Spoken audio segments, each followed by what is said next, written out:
It is now 8:04 p.m. I would like everyone to please, who were able to, stand and join us in the Pledge of Allegiance.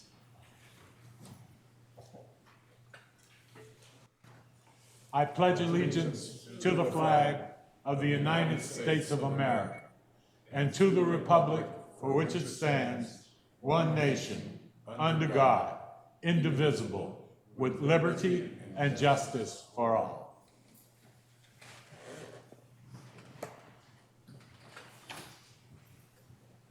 Madam City Clerk, could you confirm for the record that we have a quorum? Yes, Mayor, we do have a quorum this evening.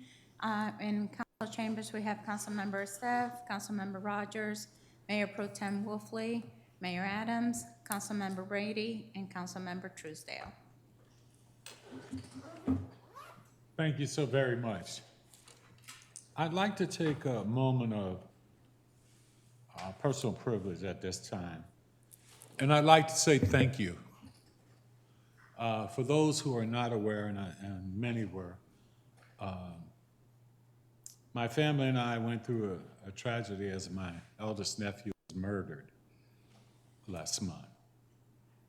And so I just want to say thank you. We received a lot of phone calls, emails, texts, and cards. And I'd just like to thank all of you for your prayers and everything in uplifting our family.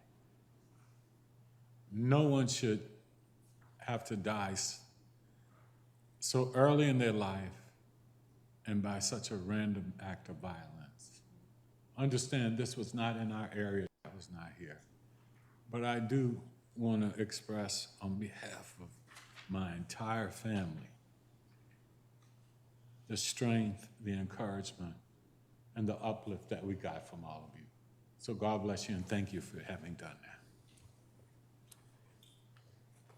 At this time, I will open to the council if there are any agenda additions, deletions, or amendments.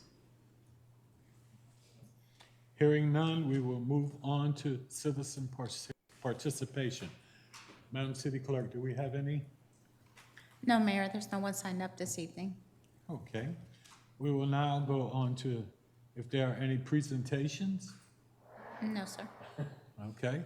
We will now move to city boards and committees. We have committee appointments and swearing-ins this evening. Ms. Kalia Foster was interviewed on February 20th, 2024 for appointment to the Arts Committee. Council concurred to appoint her to the committee as a member for a 2-year term. Councilmember Esteve, I will open the floor to you for a motion. Thank you, Mr. Mayor. I'd like to move to include Ms. Keela Foster as a member of the Arts Committee for a 2-year term. Second. It's been moved and properly second. Any discussion? Hearing none. All in favor, please respond with an aye. Aye. Nays? Motion carries. Next, we have Ms. Gina Winchester, was interviewed on February 20th, 2024, for appointment to the Community Outreach Committee. Council concurred to appoint her to the committee as a member for a 2-year term. Councilmember Steve, would you make a motion at this time? Thank you, Mr. Mayor. I'd like to move to appoint Ms. Gina Winchester as a regular member of the Community Outreach Committee for a 2-year term. Second. It's been moved and properly second. Any discussion? Hearing none, all in favor, please respond with an aye. Aye. Aye. Opposed, say in favor. Hearing none, motion carries. Mr. Brandon Bowers was interviewed on February 20th, 2024 for appointment to the Community Recreation Committee. Council concurred to appoint him to the committee as a member for a 2-year term. Councilmember Truesdale, would you please make a motion at this time? Thank you, Mr. Mayor. I would like to make a motion for to appoint Mr. Brandon Bowers for a 2-year term with the Community Recreation Committee. Second. It's been moved and properly second. Any discussion? Hearing none, calling for the vote. All in favor, please respond with an aye. Aye. Opposed, same favor. Hearing none, motion carries. I would now ask if they are present at this time, would you please come forward to be sworn in?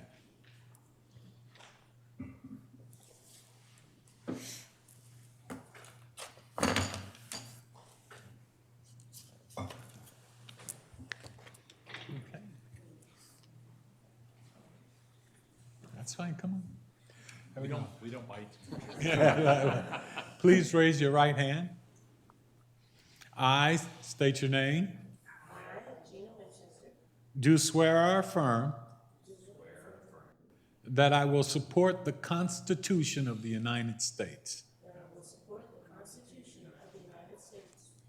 And that I will be faithful and bear true allegiance to the state of Maryland. And support the Constitution and laws thereof. And that I will, to the best of my skill and judgment, diligently and faithfully, without partiality or prejudice,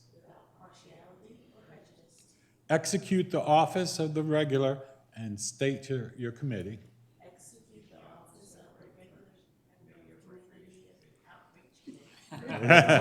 according to the Constitution and laws of the state.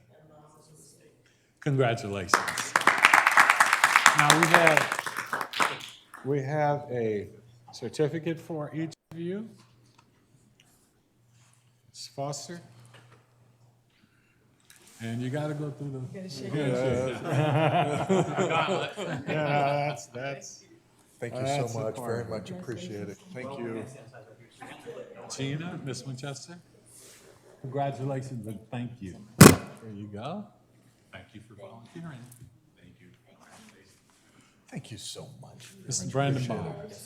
Thank you so much. Thank you for stepping forward. Thanks a lot, appreciate it. Thank you so much.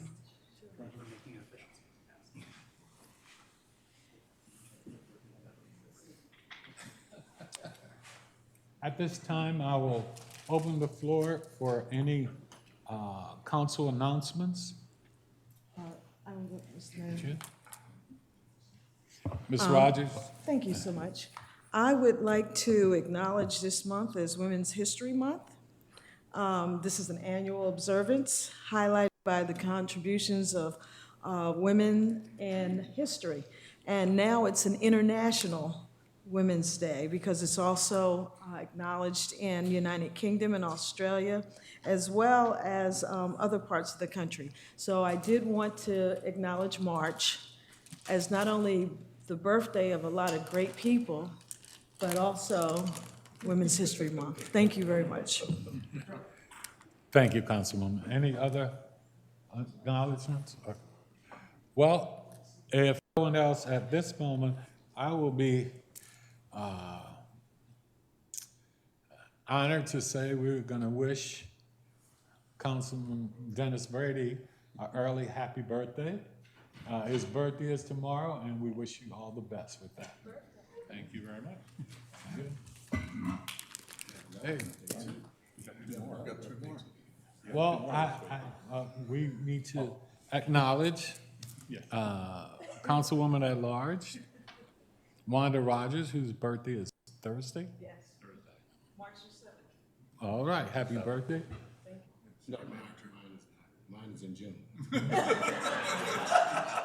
And last but not least, I believe Mr. Alfred Lott, our city manager, is celebrating his 25th birthday as well. Very diplomatically. Hey, thank you and a happy birthday to all of you. Thank you.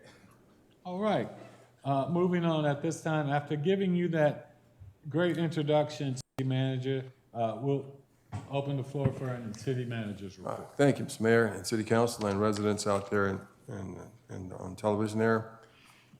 Our staff is working really hard right now to start compiling the budget for FY 2025. I've completed my department reviews, and we're working on getting a balanced budget to you all in the first week in April. Thank you. Thank you, City Manager. We will now move to the consent agenda, and I open the floor to a motion. Mr. Mayor, I'd like to move to approve the consent agenda. Second. It's been moved and properly second. Any discussion? Hearing none, I'll call for the vote. All in favor of the consent agenda as listed, please respond with an aye. Aye. Opposed, same favor. Hearing none, motion carries.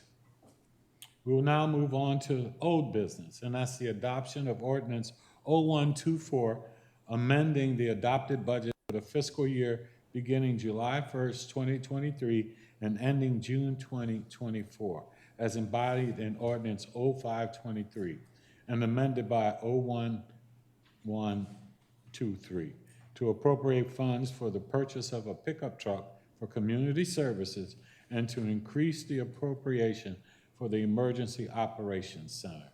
I will turn it over to staff. Good evening, Mayor and Council. Good evening. As the Mayor properly lined out, excuse me, this ordinance for this evening, City staff proposes to increase the funding for a vehicle number 15, which was damaged by a fallen tree. It is to replace a 2023 Chevy Colorado pickup for $43,334. In addition, bids were received for the construction of a new emergency center, which exceeded the $200,000 appropriated in FY24. Staff is requesting an additional $40,000 to match the lowest bid offer of $237,474. Therefore, the request that additional amount of $40,000 be appropriated for the Emergency Operations Center. The net effect of this will increase the fund balance by $83,400. Mayor, if you have any questions, I'll be... Just one quick one, and I think you've addressed it, but I think to make sure everybody is aware, we do have the funds available, and it will not cause any reduction of any services or anything as we increase these outlay, correct? That's correct, sir. Yes. Okay. Thank you. I will open the floor if there are any other questions from any other council members. Hearing none, I will at this time open the public hearing. Are there any speakers for the public hearing? No, Mayor, there's no one signed up. Since there's no one signed up, I now declare the public hearing closed. And we can take action at this time. I would be open to a motion at this time. Mr. Mayor, I'd like to move to adopt Ordinance 0124. It's been moved and properly second. Any discussion? Hearing none, I'll call for the vote. All in favor, please respond with an aye. Aye. Opposed, same favor. Hearing none, the motion carries. We will now move on to new business. The first order of new business is the Maryland Women's Business Center update. The executive director of the MWBC will provide an update on their programs and services for Bowie businesses. So welcome and thank you for being here this evening. Thank you for having us. Please adjust the mic, whatever way it is that makes you comfortable. Good evening, Mayor and Council. Thank you for the opportunity to address you tonight, particularly during Women's History Month. My name is Danette Nguyen, and I'm the Managing Director for the Maryland Women's Business Center. I'm joined this evening by Francisco Cartagena, our Program Manager for our Bowie office, to share insights on our program and extend our sincere appreciation for the continued support from the city. The Maryland Women's Business Center is a signature program of Rockville Economic Development Incorporated. We were established in 2010 with the mission to reduce barriers and level the playing field for women entrepreneurs and underrepresented communities in Maryland's capital region. As a certified SBA Women's Business Center, we are required to say women's in our name. However, I'd like to stress that we provide services to all entrepreneurs, regardless of gender identification. The Maryland Women's Business Center comprises some of the most highly experienced and knowledgeable professionals within the entrepreneurial ecosystem.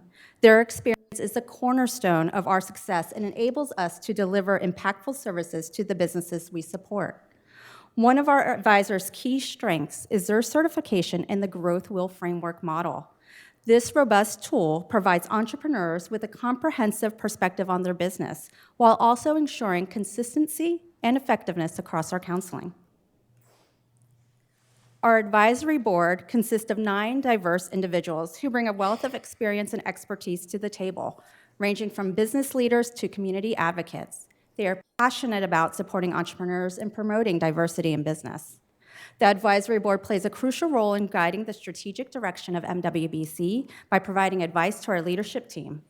Their insights help us make informed decisions and navigate complex challenges more effectively. Our organizational chart illustrates cohesive structure designed to support and empower entrepreneurs effectively.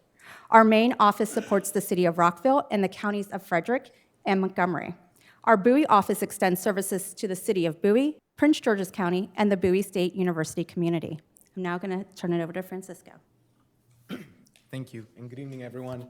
I just wanted to preface by saying thank you for your service. A lifetime ago, I was the intern that would place the waters before the council meetings. And so it's nice to be on the other end.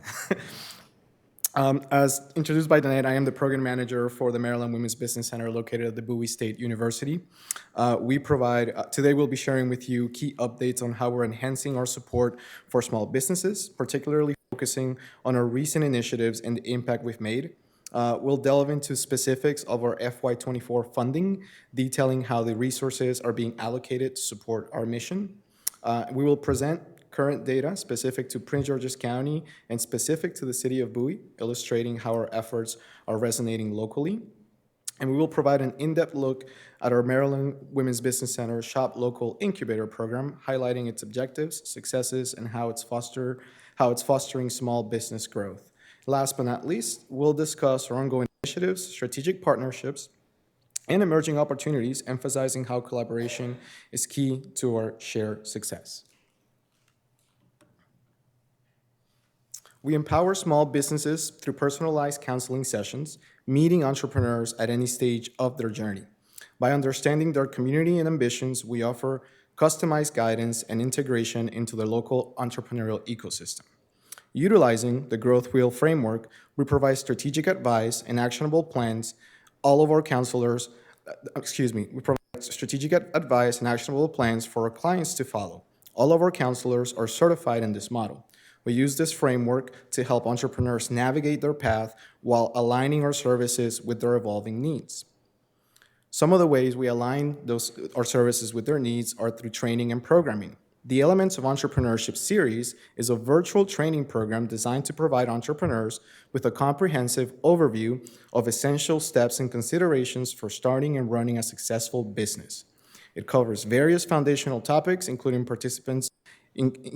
guiding participants through the key aspects of entrepreneurship, from ideation to execution, helping them build a solid base for their business ventures.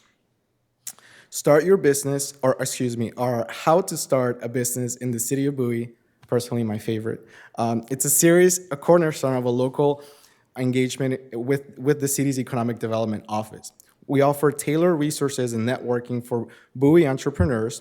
The inaugural event took place successfully on January 18th, 2024. We were able to gather 30 attendees here at City Hall. It was from 5:30 to 7:30. It was fantastic. I really wish some of you could have seen it. Our next event in this series is scheduled for April 3rd. This time around, we're going to host it in Spanish. And we are planning a French language version of this event later in the year. Our goal, again, is to meet businesses to meet clients where they are and to serve the underserved. Erect is one of the other in-person networking events that we have monthly, and Empower Her is our annual event held during Women's History Month, which serves to bring together service providers and entrepreneurs locally. We also host a virtual speed networking session monthly, which brings a lot of local entrepreneurs together in a very mobile space. As you can imagine, virtual networking tends to be a little bit more accessible than having to attend an event. When looking at our funding, as a designated business resource partner of the SBA, we receive a $150,000 grant for each of our 2 offices, requiring a 1-to-1 match following their base year. Currently, we have a 1-to-1 match for our main grant or our core grant.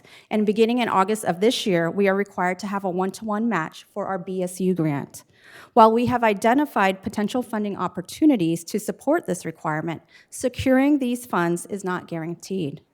Funding constraints directly impact our capacity to develop and staff programs. MWBC's programs and initiatives serve as catalysts, not only for individual businesses, but also for their larger ecosystem. The transformative benefits are evident, as women, when provided with proper support, are more inclined to reinvest their profits in education, family, and community initiatives. Strategic partnerships with local governments enable us to fulfill our mission effectively by pooling resources and expertise. The matching funding received from jurisdictions combined with collaborative efforts with the City of Bowie's Economic Development Office, the Bowie BIC, PGEDC, and BSU's Entrepreneurial Innovation Center amplifies our impact and ensures a comprehensive and effective support system for entrepreneurs in the region.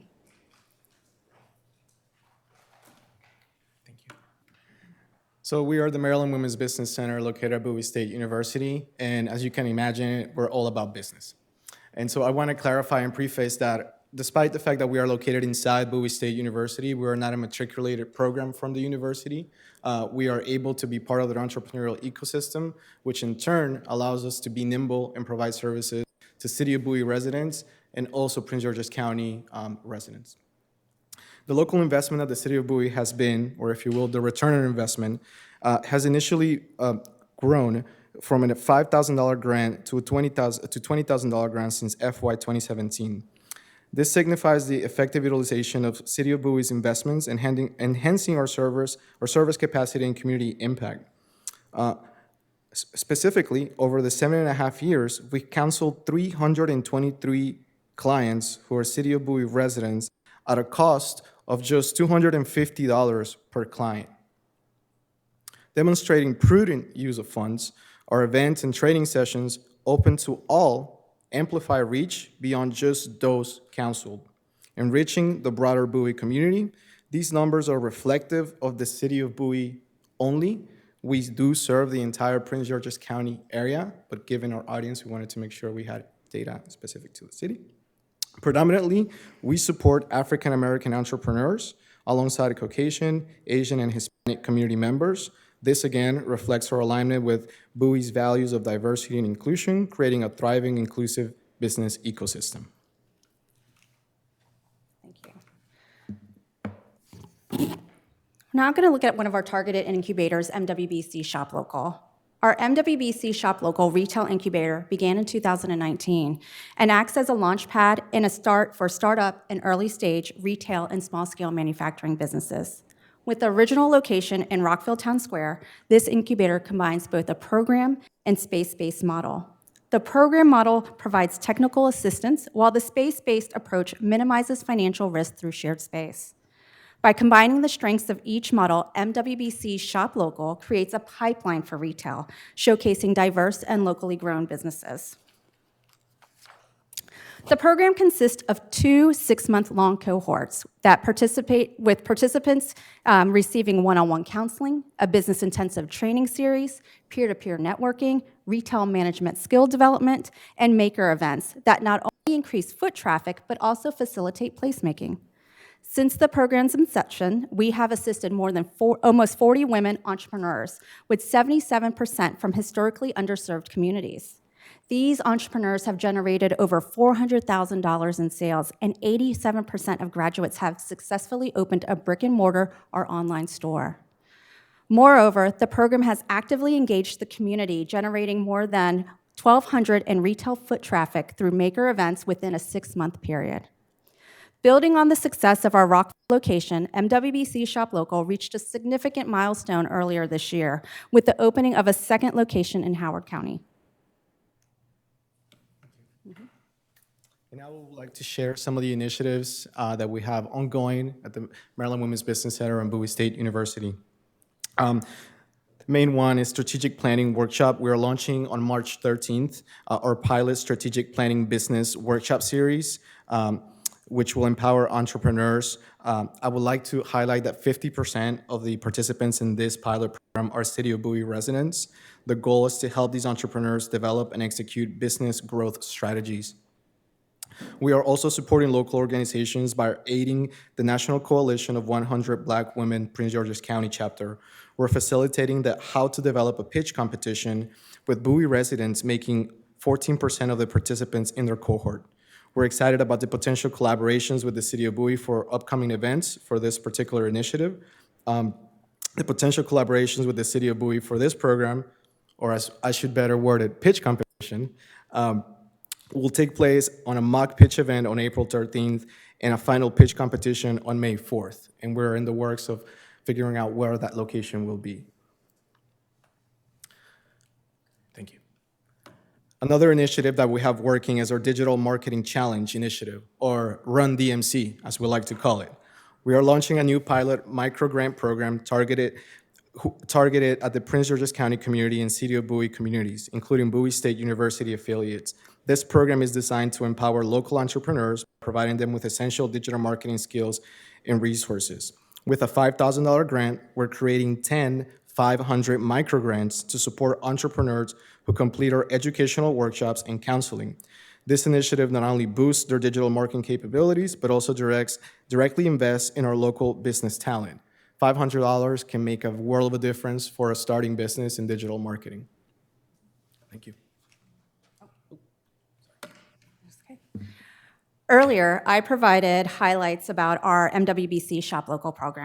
I also wanted to bring to your attention an opportunity to bring the program to the City of Bowie. MWBC Shop Local at Bowie Town Center offers a real opportunity to support and advance economic development for homegrown businesses in the city, while enhancing existing locally owned ones at the center by providing retail-specific resources and training for enhanced competitiveness. With each cohort graduating in 6 months, the intention of the program is to enhance the vitality of the town center by providing opportunities for small business owners to establish themselves within the city and then find a permanent home here. MWBC Shop Local's proven tools have realized tremendous success in guiding entrepreneurs towards sustainable growth, with the majority opening locations within the jurisdictions we support. To implement the Shop Local program at Bowie Town Center, we hope to negotiate a below-market deal for the space, along with obligation for rent and a full-time staff member. If requested, we are prepared to provide a comprehensive proposal detailing the benefits and logistics for implementing the MWBC Shop Local at Bowie Town Center. We understand that economic development is a team effort, and we are thankful for the support and collaboration from the city and BSU's community. The collaborative approach enhances the support available for ensuring businesses have access to a comprehensive suite of resources and guidance to facilitate their growth and success. Thank you for your time this evening. I truly would like to say thank you for all you're doing, and thank you for being here this evening. That was a pretty short but comprehensive overview of what you're trying to do. At this time, I would like to open it up to the council if they have any questions for you. Councilmember Rogers. Thank you, Mr. Mayor, and thank you for the presentation. It was wonderful. Thank you. Just a couple questions. One, how do you go about advertising? How do people know about you? Thank you for the question. And so we are featured in the City of Bowie Economic Development website. What we like to do is we like to work through our resource partners to make sure that we are inherently part of the local entrepreneurial ecosystem and we get connected from the referrals, as well as the ones that we provide. We also have a marketing team and campaigns that we host, and we do outreaches and mail blasts through our various mediums. Okay, so in full disclosure, I'm the sitting president of the Chamber of Commerce, and this is a very interesting program I didn't know about.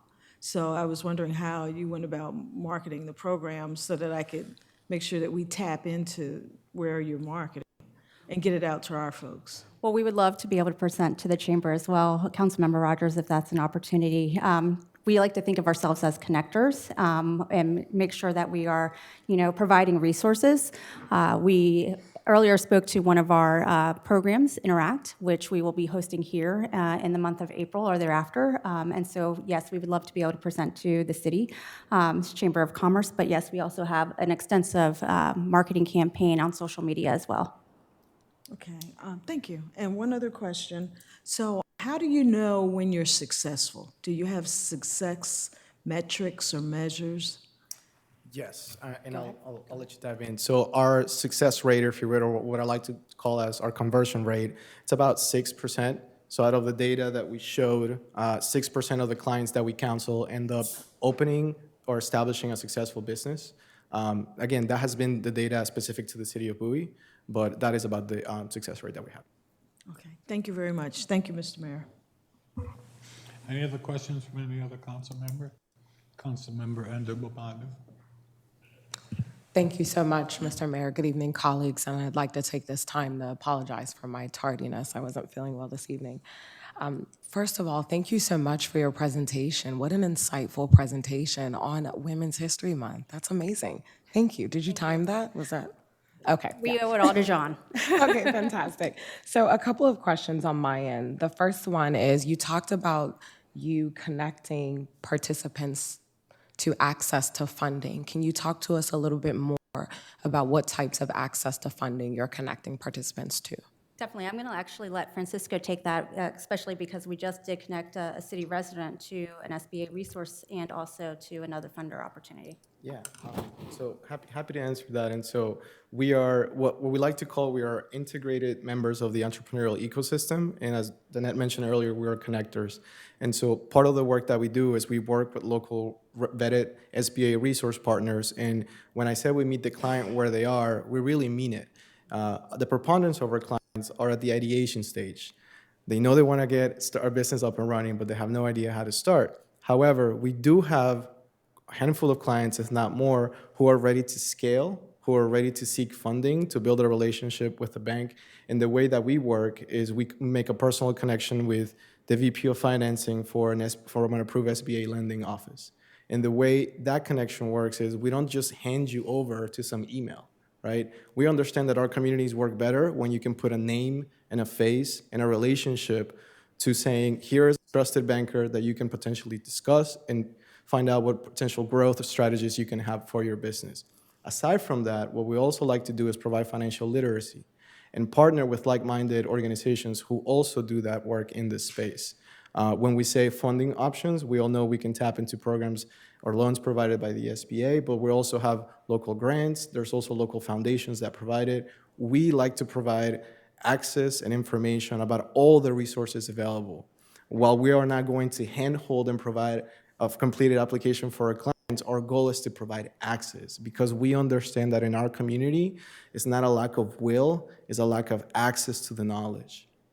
I hope that answers your question. That's great. So it sounds like you're connecting participants more to loan sources than it is grant opportunities. And if I hear you correctly, it sounds like there could be an opportunity to explore some more grant partnerships to bring access to those fundings. I know Troy with TEDCO is in the back of the room there. So there goes another wink, wink, nudge, nudge potential partner that you could be using to scale pipeline, because you talked about a lot of your participants are in the state, are past the ideation stage, and really what they're looking at is scale, and some of those funding opportunities could be really helpful.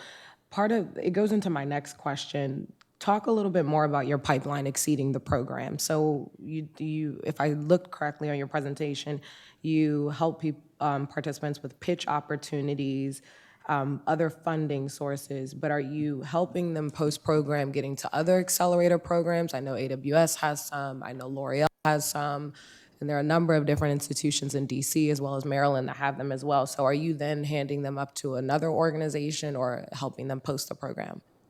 We are helping the entrepreneurs throughout the the life stage of their entrepreneurial journey. What we find is that once an entrepreneur participates in a program, sometimes there isn't another roadmap for where they go. And so we provide them with that one-to-one counseling. We've seen our successes with entrepreneurs that have come to our counseling, participated in our training, then participated in incubators such as the University of Shady Grove's Equity Incubator, and then come back to us for more counseling services.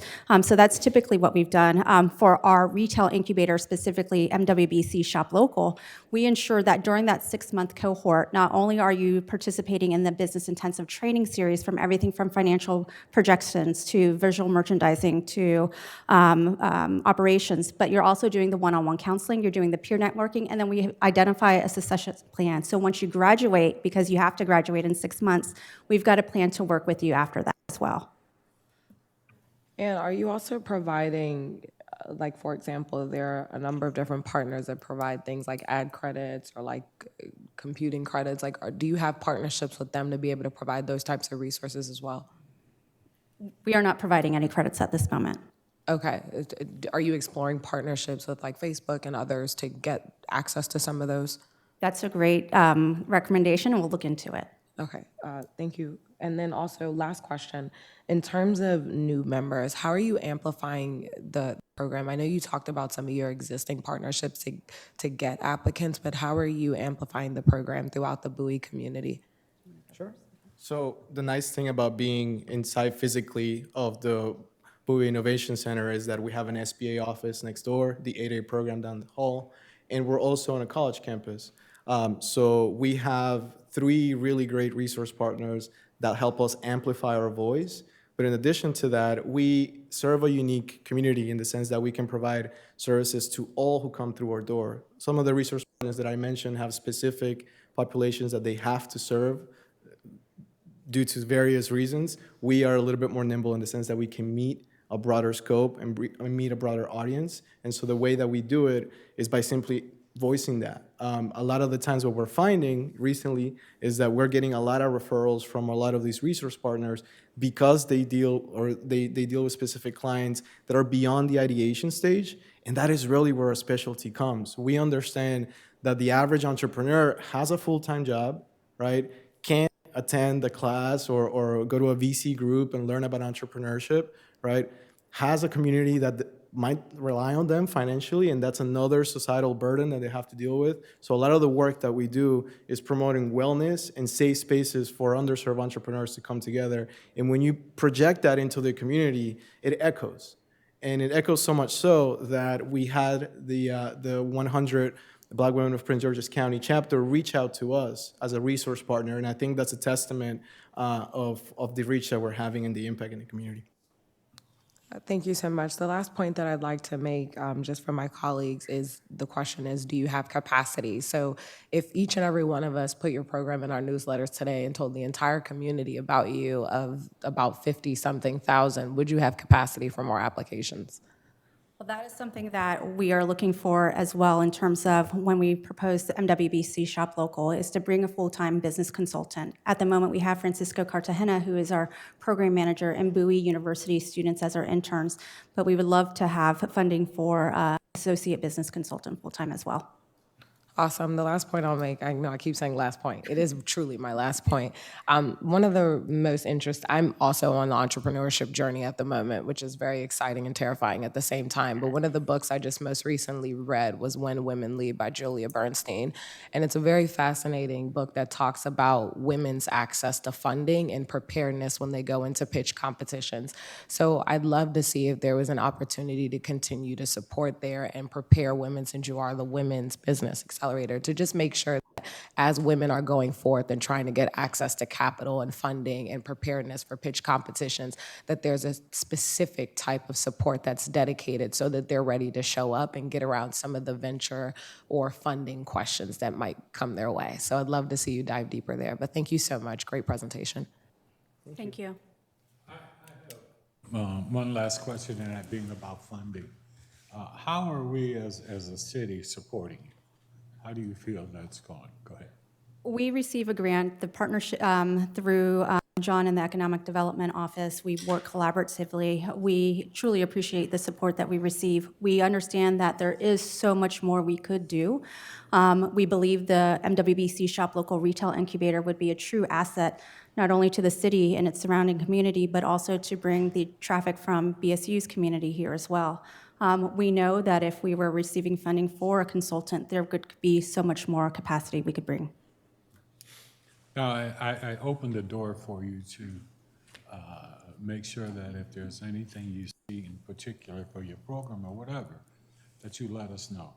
We're about to go into our budget series, and we will be talking about what we're going to do, particularly from a economic development standpoint, which this plays a role in. So we would like to know if there is anything in particular.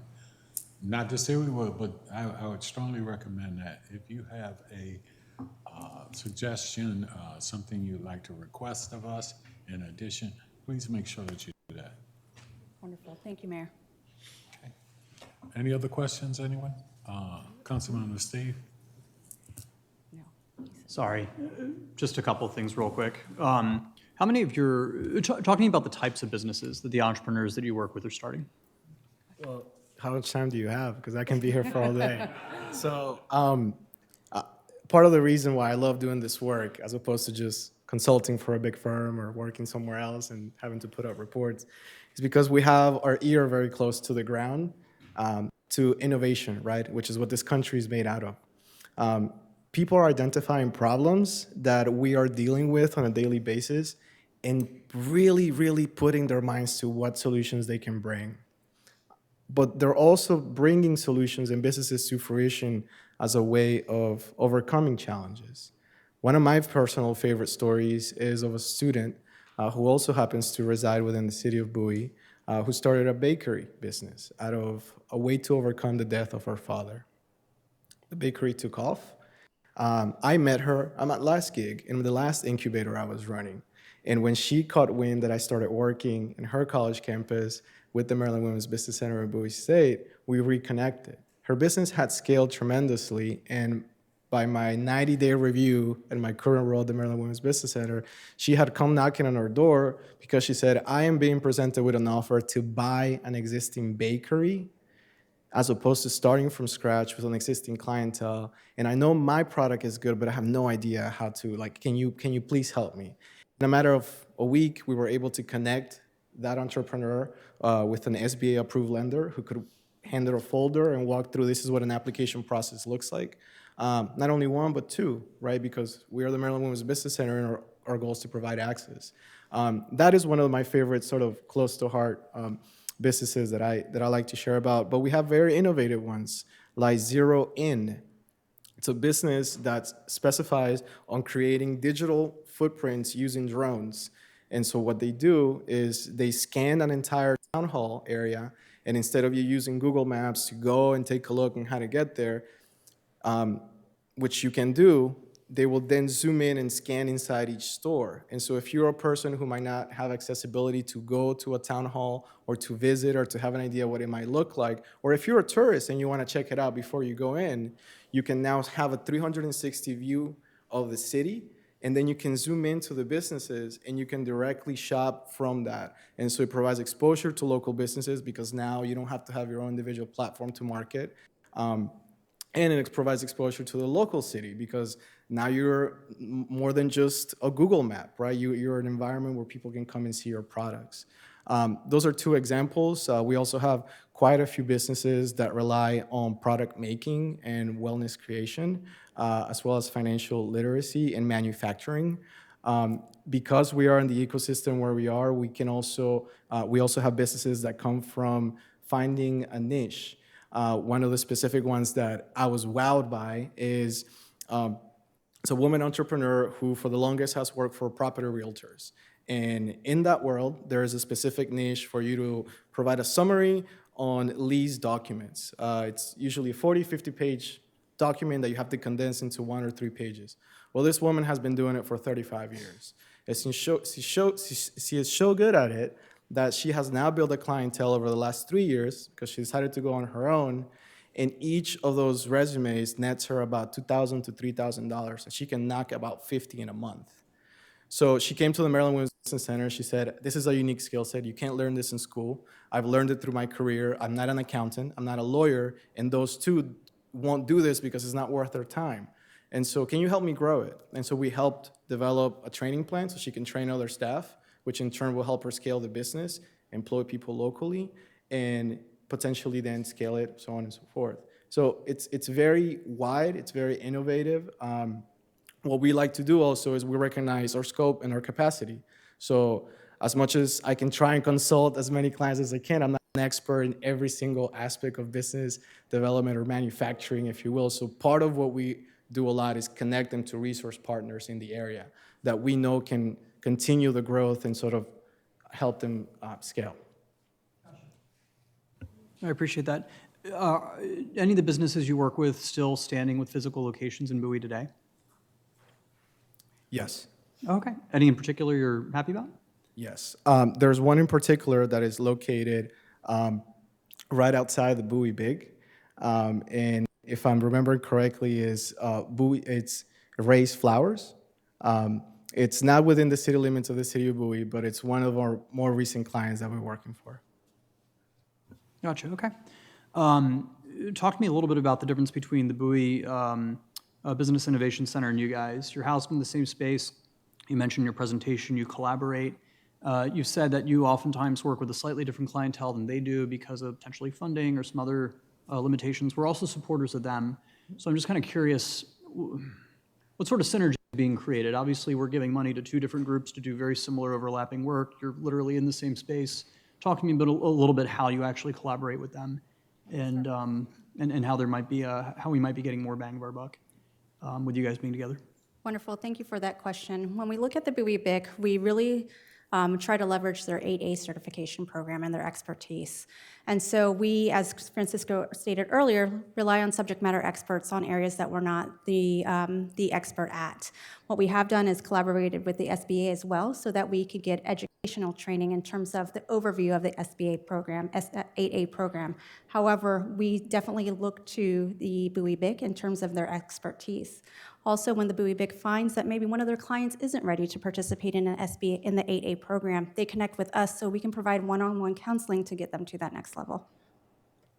I'm not sure if you wanted to elaborate on that. Yeah, one of the other ways that we collaborate is some of their programming also, as you can imagine, has a broad reach. And so we, as I mentioned earlier, we provide specific counseling services for folks at the ideation stage. Just to provide a counsel with a brief overview, in order for you to be able to apply for the 8A program, you have to be well past the ideation stage. It's, as I'm getting a lot of head shakes here, so I'm sure you're aware of what that entails. And so what we like to do is we really try to foster through the idea of ideation. And we make, imagine we're a track team, right? So we pass that baton when we know that the relay is in place and that the time is right. Simultaneously, it happens the other way around. We do get referrals as well from clients who they might come across who might not be ready for the 8A program or simply just not well educated yet on the requirements or how to get there. And so I would like to, if I could put it in one word, it's a symbiotic way of collaborating. I appreciate that. I have a lot more, but we have a lot on the agenda tonight, and we could stay up all night chatting, so I will follow up with you guys later on. But I appreciate the presentation tonight. Thank you. Thank you. Hey, thank you so very much. I would like to make one last comment. You may be aware that the county, DPI, is putting together a strike force. And they're going after basically businesses that are not in compliance. So they're going to be going after many businesses, giving them an opportunity to come within compliance, to be able to do their business, where they're also going to be going after businesses that they're going to shut down. But it may be a good opportunity for you to reach out to the county with what they're doing with that strike force, because they're talking about businesses that are operating but aren't in compliance. And you may be able to help them do that understand the business model better and be able to help them along that way. And that would help all of us to make sure that we had sound businesses. You know, when you talk about safety and everything else, that they're functioning businesses within code compliance. So just a thought, you may want to reach out to them as well. Thank you for that recommendation. We do partner with some of our local jurisdictions with permitting offices and local procurement to talk about resources, but also the process. So this is a great opportunity for us to connect with the county. So thank you for that, Mayor. Yeah, so they're making a big push right now. So you may want to be able to help the businesses survive. All right, thank you. Anyone else? If not, hey, thank you so very much. This was a little longer than we probably anticipated, but it was great information. I think it was great information shared both ways. Thank you for being here. Thank you for your time. Thank you.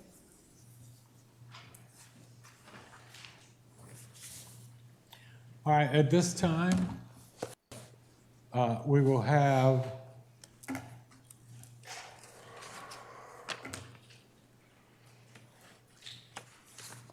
Mr. Maryland Technology Development Corp., TEDCO, Mr. Troy Lamel Stovall, Chief Executive Officer for TEDCO, will brief council on resources TEDCO offers. And again, I'd like to say congratulations and thank you for being at the helm. Thank you, sir. Thank you, Mr. Mayor. Good evening, council.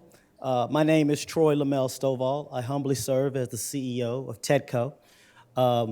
I am a resident of Prince George's County. I actually have a Bowie address, but I am not, regrettably, in the city of Bowie. I want to do several things tonight. I did not bring a presentation, but I did bring some goodies I'll leave over here, some souvenirs from TEDCO. So for those that may not know, TEDCO is the state of Maryland's early stage technology, life, and sciences. We invest and support in early stage tech and life sciences companies.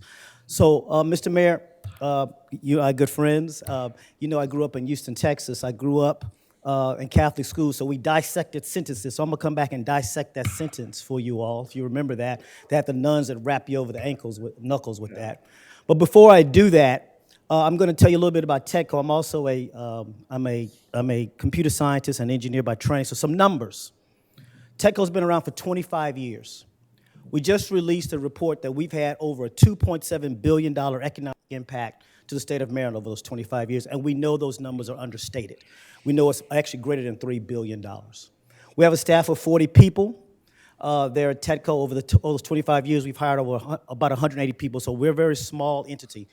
We are technically a quasi-government part of the state, and that's an important part of this because we do direct investments, and I'll come more to that. We do direct investments. We use venture capital principles to do investments and support these early-stage tech and life sciences companies.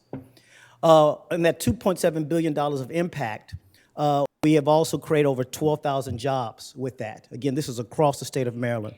But we also recognize that there is a need to focus on certain demographics.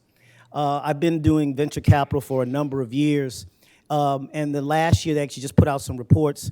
In the last year, 2023, 0.3% of venture capital dollars went to an entity started by someone of color or a woman across the United States. 0.3%. In my engineering and computer science world, you would round that to 0. Here in the state of Maryland, at TEDCO in the fiscal 23, and our fiscal years mirror the state fiscal year, so it ended in June. So in June of 2023, in that fiscal year, we had over 300 applications to the investment funds, which I'll talk about, over 300 applications.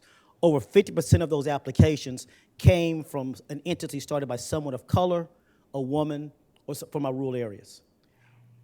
Of those 300 applications, we did 60 investments. Again, we didn't do grants, we did invest. We did 60 investments of about $75 million across those 60 investments. Over almost 60% of those investments went to an entity started by someone of color, woman, or from our rural regions. We're over-indexed towards those areas, and that is by design. And because we recognize the need for that. And I'll talk more about some of the efforts we're doing for black women in particular, Councilwoman. So let me go back to that sentence and dissecting that sentence. So we invest. So TEDCO has 3 investment funds that we have. We have an investment fund called the Social Impact Fund. We have a pre-seed fund, and we have a Maryland Venture Fund. And I'm gonna go backwards. The Maryland Venture Fund is a traditional venture capital fund. We're investing in what's called a Series A or B fund. Series A is round of investments. Those are companies that are normally revenue generating, or if they're life science, and I'll talk more about life science and tech in a minute, they are beyond, they're towards a clinical stage, toward a longer part of the clinical stage. And so we're investing anywhere from $500,000 up to $2.5 million. One thing you have to understand with the TechCo model, TechCo, the goal of us, our goal, because we do get some money from the state, but a majority of our money is from our returns. We actually get to keep the returns from the investments that we make, and we have to use those returns to make future investments and pay our bills, because some of our money does not come from the state. The state has already pre-funded us, and so we have to act just like any venture capital fund. So the reason I say that is because we're getting them ready as they're going through the process, and it was great to follow our friends at the just followed me, just came before me. Our goal is we put $1 in, just like all of you have investments. We put $1 in, our goal is to get a multiple return on those investments. We just had one last year that had an 18x return. This was one of our investments, had an 18x return. We actually, there's a metric in the venture capital business called TV. There's a lot of metrics. You've heard IRR and return on capital. There's one called TVPI, total value paid in capital. That means how much money in addition to what you put in, given what you have you gotten back. A very good venture capital fund has a return of anywhere from 1.7 to 1.8. TechCo is at 1.4. And so you have to understand, those other venture capital funds can invest anywhere they want, in any sector they want. We are restricted to Maryland and to certain sectors. And so for us to be able to have those types of returns with those types of restrictions puts us in best in class. We're a best in class investment management. We have over $250 million of what's called assets under management. That's another terminology that's used. That makes TechCo one of the largest funds in the country managed by someone of color in the country. Okay? And so these are the metrics I needed you to understand. So we have the Maryland Venture Fund, which invests in later stage companies. We have our pre-seed fund, which invests in those companies that may be right beyond having what's called a proof of concept, or POC, or minimum viable product. And they may have a few customers, but they're right at that edge of maybe revenue generating. And we're placing anywhere from $250,000 up to $1 million into those companies. And then finally, with our social impact fund, we recognize that many companies that you heard about, again, we're only investing in tech and life science, and I'll explain that in a minute. Well, actually, let me go ahead and do that now. So what is a tech company? We believe any company can be a tech-enabled company. And I've had this conversation with you. Any company can be a tech-enabled company. And as a bad example that I tell, and I think all of you will get what I'm about to say, if George and Weezy Jefferson come back and start a cleaning business, and they have technology that can clean clothes better, faster, cheaper, or deliver them in some Uber-like fashion, we want to ask ourselves, are George and Weezy, and I included Weezy in this, are George and Weezy tech entrepreneurs who just happen to be in the dry cleaning business? Or are they dry cleaning entrepreneurs using technology to fundamentally change the dry cleaning business? In either case, we as TechCo want to invest in that technology, because we cannot invest in retail. By statute, we cannot invest in retail, and there's certain other industries we cannot invest in. But for instance, cannabis. So we can't invest on the retail side of cannabis, but we can definitely invest on the growing side if they're using technology around hydroponics or aquaponics in a unique way to grow some of those things. And so we've been able to figure out how to get into some retail-oriented businesses on the technology side of how they get into those businesses. So I say that, and I preluded with that back to the Social Impact Fund, because there are many companies that, we could put money in, and they will never be ready for a traditional venture capital fund. And they may go off and become a $3, $5, $7 million company and maybe pay us back a 1x return. We want to be able to celebrate that 1x as much as that 18x that I told you about a few moments ago. So we create the Social Impact Fund that gives us the ability to invest in those companies, anywhere from $250,000 up to $500,000. And what we also do with those companies, we also put a coach with them. We pay for a coach to spend time with them. Many of you may have even heard of the Builder Fund. It's a state fund called the Builder Fund. It was $1 million when they started. It is now $7.5 million because of the work that we've done. We have that within the Social Impact Fund. The Builder Fund is statutorily for, quote, socially, economically, and disadvantaged individuals. It's for individuals who don't have traditional access to capital. We use the Builder Fund, the Social Impact Fund, and also what's called the Inclusion Fund to give us access to get into communities that are underfunded and not allowing us. So that's our investment platform. And the last piece on the investment platform, we have from the federal government created a program called SSBCI, State Small Business Credit Initiative. It's version 2. Version 1 was 10 years ago about $1 billion. This version is $10 billion. The state of Maryland got $200 million out of that. TEDCO got $50 million of that $200 million. Of that $50 million, we've done 4 things with it. We put more money into the Maryland Venture Fund. We put more money into the Seed Fund.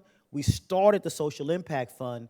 And we also recognize that the challenge for particularly people of color and women is not only that they can't get funding, that they lack funding to be managed. And so we are now an investor in 3 funds, one of which is managed by a woman. We're an investor in what's called a limited partner. We're a limited partner in venture capital funds that are focused on the state of Maryland. So we have a black woman that we just put $3 million into.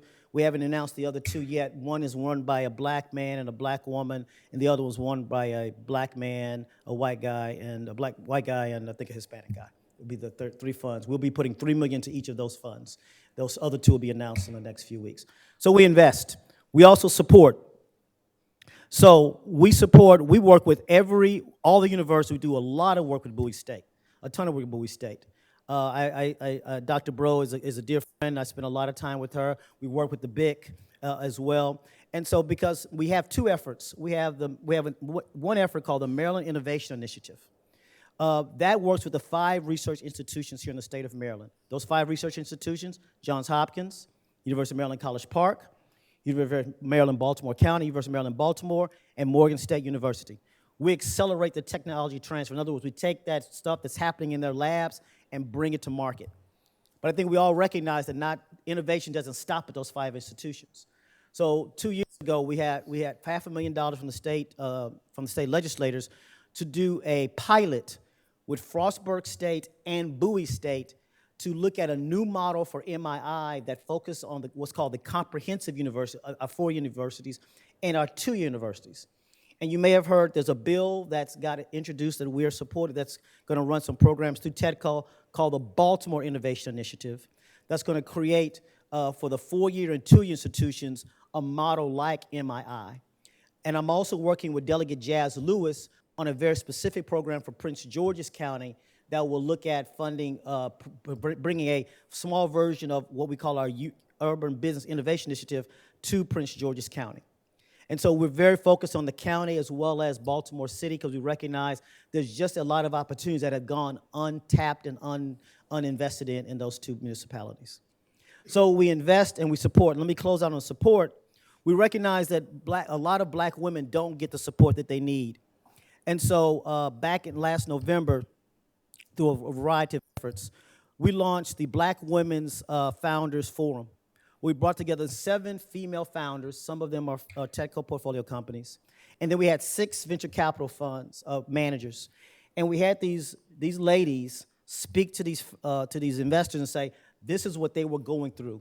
And you heard some amazing stories of what these ladies had to go through to get invested. One of the ladies talked about how she was a surrogate mom. She was so dedicated to her idea. She was a surrogate mom twice in order to fund her opportunity she needed to do.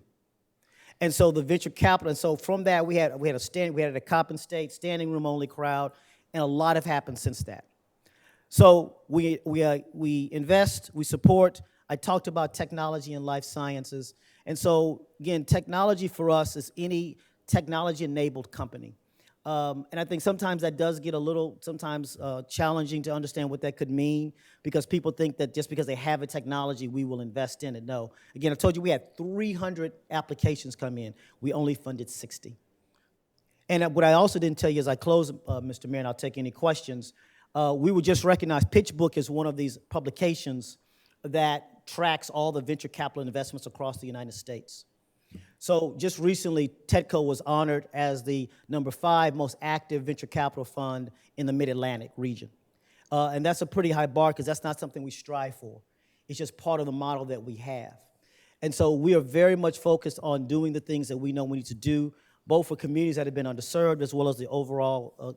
We have other programs that also allow us to look at cyber training, to look at animal testing, also to look at, we have a cyber fund, an Equitech fund that's looking to make investments in workforce and the infrastructure here in the state around manufacturing, as well as our stem cell work.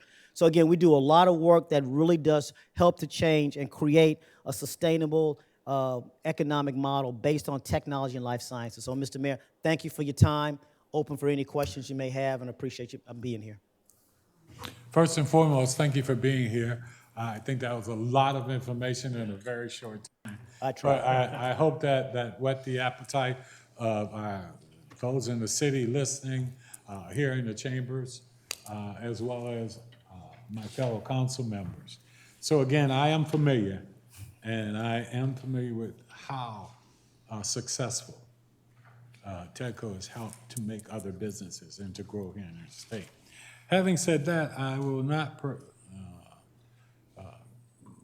take up much time, and I'll simply ask, are there any questions from any of the council members? If not, what is the best way to get in touch with you? Yes, so our website, tedcomd.com. TEDCO, T-E-D-C-O, M-D like Maryland.com. Has a ton of information there, ton of information about how to apply. There's an application process.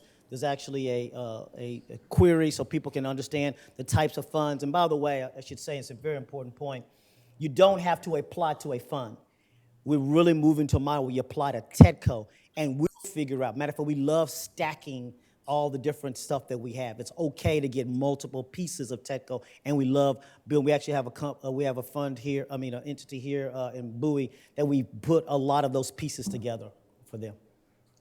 Well, thank you so much, and I look. Councilman Ndu. Councilwoman M. Mamadou.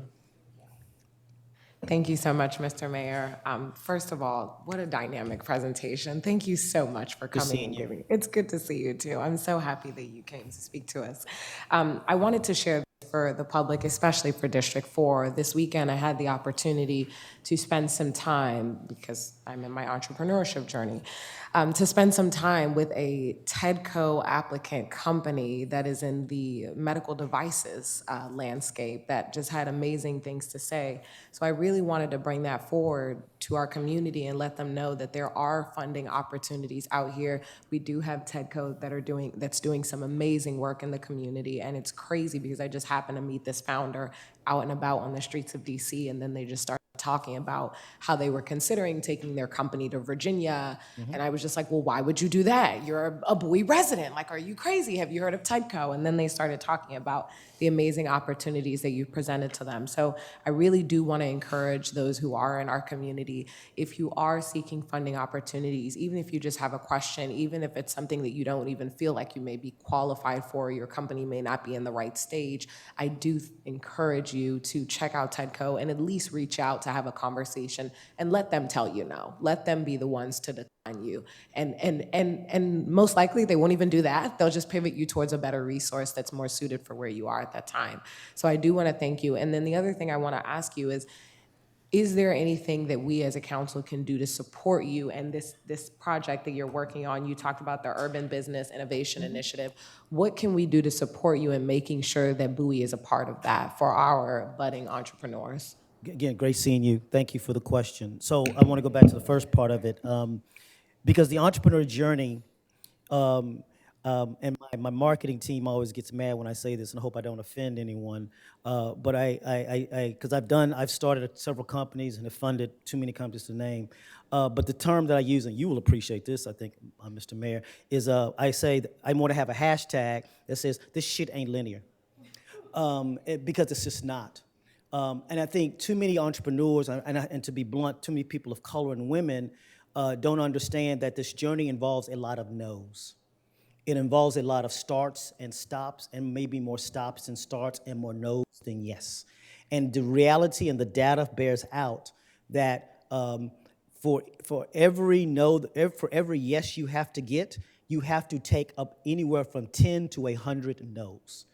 That's the truth. And as I've learned in raising money, when you go and raise money, when you get the first no, you go back again and you get the second no. And you go back again and you get the fourth no. And you keep getting no until they tell you, hell no, go away, or they get so tired of you, they write a check for you. But so many times, and again, I appreciate the question, because so many times when people come and they hear the no, they say, well, they told me no because I'm black, or they told me no because I was a woman. I can commit to you that since I've been at TEDCO, that's not the case.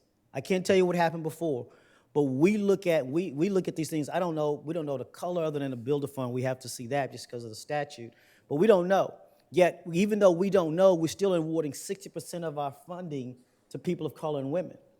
And so part of it is, and part I told you I've been doing this venture game for a long time, and I'm going to come to your second part of your question about the role of the council, but I spent a lot of time in Silicon Valley with people who are just amazing. And they taught me two things. They taught me, one, you have to realize that you're going to lose more than you win. You're going to lose more than you win. But you have to hit more grand slams and home runs to make up for the singles, doubles, and triples that you're going to do. The second thing they told me, which is more relevant to your point, is always, Troy, always invest in A-quality people that have a B-quality plan, and never the reverse. Never the reverse. Never B-quality people with an A-quality, because every company that I've ever been involved with that's actually made some money started out with a decent idea, not a great idea. And the first question I ask the team when they come in with the team is that person coachable? Is that person coachable? Because if they're not coachable, it doesn't matter if you're the next Elon Musk. It doesn't matter. If you aren't willing to listen, if you aren't willing to take guidance, if you aren't willing to listen and understand that you don't have the best idea, you're not going to go very far.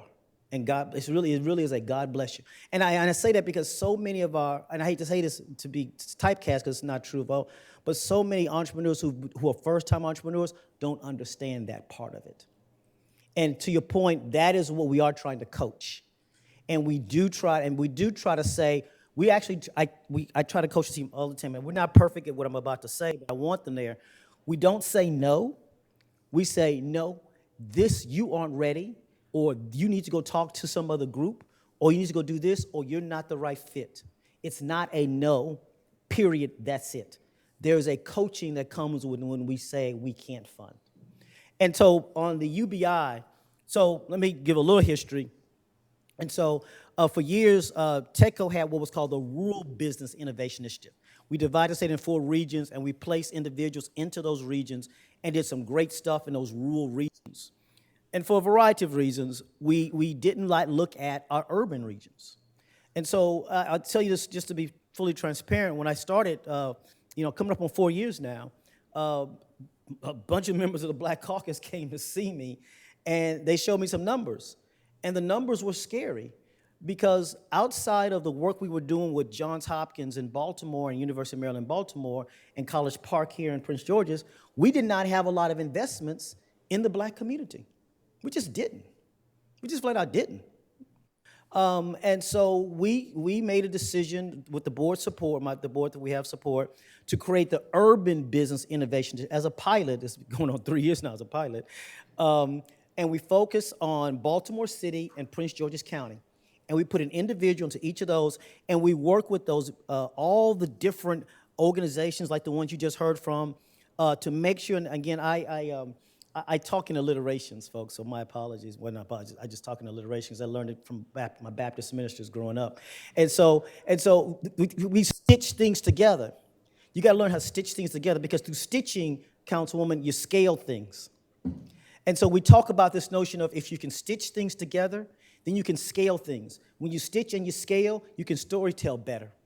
When you storytell better, you gain access to greater resources, which allow you to do what? Stitch better, scale better, and storytell even better. But there's a fourth S, because if you stitch better, you stitch better and scale better and storytell better, you can create a higher level of stickiness of those companies that are started and stay and scale. And that's the whole point of this. That's what we're trying to do. Because, look, back to alliterations. we're not competing against Virginia. We're not competing against Pennsylvania. We're comparing ourselves to those states. We're competing against China. You got to understand the difference, folks. We're competing against China. And so when I say that, because as we talk about quantum, God bless, President Pine is a dear friend of mine. God bless with the money they're putting into quantum. China's putting over $500 million into quantum, growing at 7% annual. China has more patents on quantum than the next 5 nations combined. That includes the United States. That's the competition, not Virginia. That's what we got to get into our heads. That's what we got to do, Councilwoman. Thank you, sir. Thank you so very much. On that note. I'm gonna leave these over here. Okay. Thank you. Next up, we have financing options for the Bowie Ice Arena, Davenport and Company. Our financial advisor will brief council on financing options for the Bowie Ice Arena. Good evening, Council and Mayor. H. Byron Matthews, Finance Director for the City of Bowie. Tonight is an opportunity to extend our conversation about the newly proposed ice arena and discuss the possible funding methods. As you're aware, the city's debt policies are discussed during the annual budget guidance and are published in the adopted budget book. One of the pillars to Bowie's financial success is the pay-as-you-go financing for its capital improvements. Using this funding mechanism for many of the improvements made throughout the years. 2 of the city's major amenities, the Bowie Gymnasium and the Bowie Senior Center, were both constructed using the pay-as-you-go financing. As we approach the construction of the ice arena, it is sound judgment that leads us here tonight. I have asked Jennifer Derrickson of Davenport and Company, the city's financial advisor, to share the proposed financing options for the Bowie Ice Arena. Mrs. Derrickson is the first vice president of Davenport and Company, and she will give her presentation regarding the options. Council, staff is not requesting a decision tonight. This presentation is solely informational and for council and for the residents. So Ms. Dickerson, if you... Yeah. Thank you, Mr. Matthews. Good evening. Thank you for having me. Thank you. So as Mr. Matthews said, the city of Bowie is looking to potentially finance a new ice arena, which would replace your current facility that was built in the 1970s. From my understanding, the proposed ice rink would have 1 sheet of ice and would be built on a parcel of land adjacent to the Bowie Golf Club. The estimated cost for this ice arena is currently $30 million. And the city mentioned financing it over a 30-year period if possible, which matches the useful life of this asset. So as a financial advisor, I'm here to present various financing options that could be used to fund this ice arena. And there's really 2 financing alternatives that we're going to take a look at tonight. One is a direct bank loan, and the second is a competitive public bond sale. So within this presentation, I'll go over the pros and cons of each of these financing alternatives, as well as provide estimated debt service schedules, which will give you an idea of the projected budgetary impact of funding the new ice arena. I will say that the estimated debt service schedules that are included in this presentation, they are conservative. They assume a taxable issuance, and which is in line with actually how the city approached the initial funding. There were some bonds that were issued initially in 2019 for an ice arena, and they were issued taxable. So it is a similar approach to what the city took the last time. But noting that these debt service numbers are preliminary and subject to change based on market conditions. So if we go to slide 3, this is just goes over the pros and cons of doing a direct bank loan. So with a direct bank loan, what would happen is that we would assist the city in drafting a request for a proposal that would outline sort of the terms that we would be looking for the financing for the ice arena. So we would draft and then distribute that to our list of banks. We have over 100 banks that we typically issue these RFPs for our clients. They would take that request for a proposal, and then we would receive responses back. And so the pros of doing a bank loan is it's very easy to execute. Unlike a public bond sale, you don't have to go and get credit ratings. You don't have to put together various disclosure documents, such as a preliminary official statement, which is a document that is needed for a public bond sale that provides facts about the city, and you don't need a credit presentation that you need to put together for the rating agencies. Because there is less documentation required for a bank loan, the issuance costs associated with a bank loan tend to be lower. There's also more flexible call provisions. So with a typical public bond sale, just as your last bond sale in 2019, there's usually what's called a 10-year call period, so you can't take that debt out within the first 10 years. It's non-callable until that 10 years is up. With a bank loan, it's more flexible. Banks usually will provide the ability to refund that debt before a 10-year period. The cons, however, is in the current market that we're in, the rates that we've been seeing from banks has actually been a lot higher than what we've seen in the public market. In addition, I know that the last time you all went to market, you financed the ice arena over a 30-year period, and that's what you're potentially looking to do again. With a bank, you have a maximum 20-year amortization, and even the fixed rate period might not even be the full 20 years. So you might get a fixed rate for a 10-year period, and then the rate would reset after that. In addition, the number of bidders might be limited just because we are looking for a fixed rate over a longer period of time. So if we turn to slide 4, this is just a preliminary debt service estimate for the direct bank loan. Based on current market rates, you would be looking at a rate of about 6.15% from a bank, which would equate to about $2.6 million in annual debt service cost over the 20-year amortization. And I should note that, the current ice rink is within the general fund expenditures, and so that's something that the general fund would need to support. I think right now the current ice rink is not self-supporting, so the revenues are not covering its expenditures. If we go to the next slide, this just shows the pros and cons of the competitive public sale. Some pros is when you go to the market, you utilize your credit ratings, and the city has the highest credit ratings that you can achieve from all 3 rating agencies. So that would help ensure good market reception and lower interest rates, which is what you experienced when you went to the market in 2019. In addition, the public market gives more ability to structure the timing of principal payments.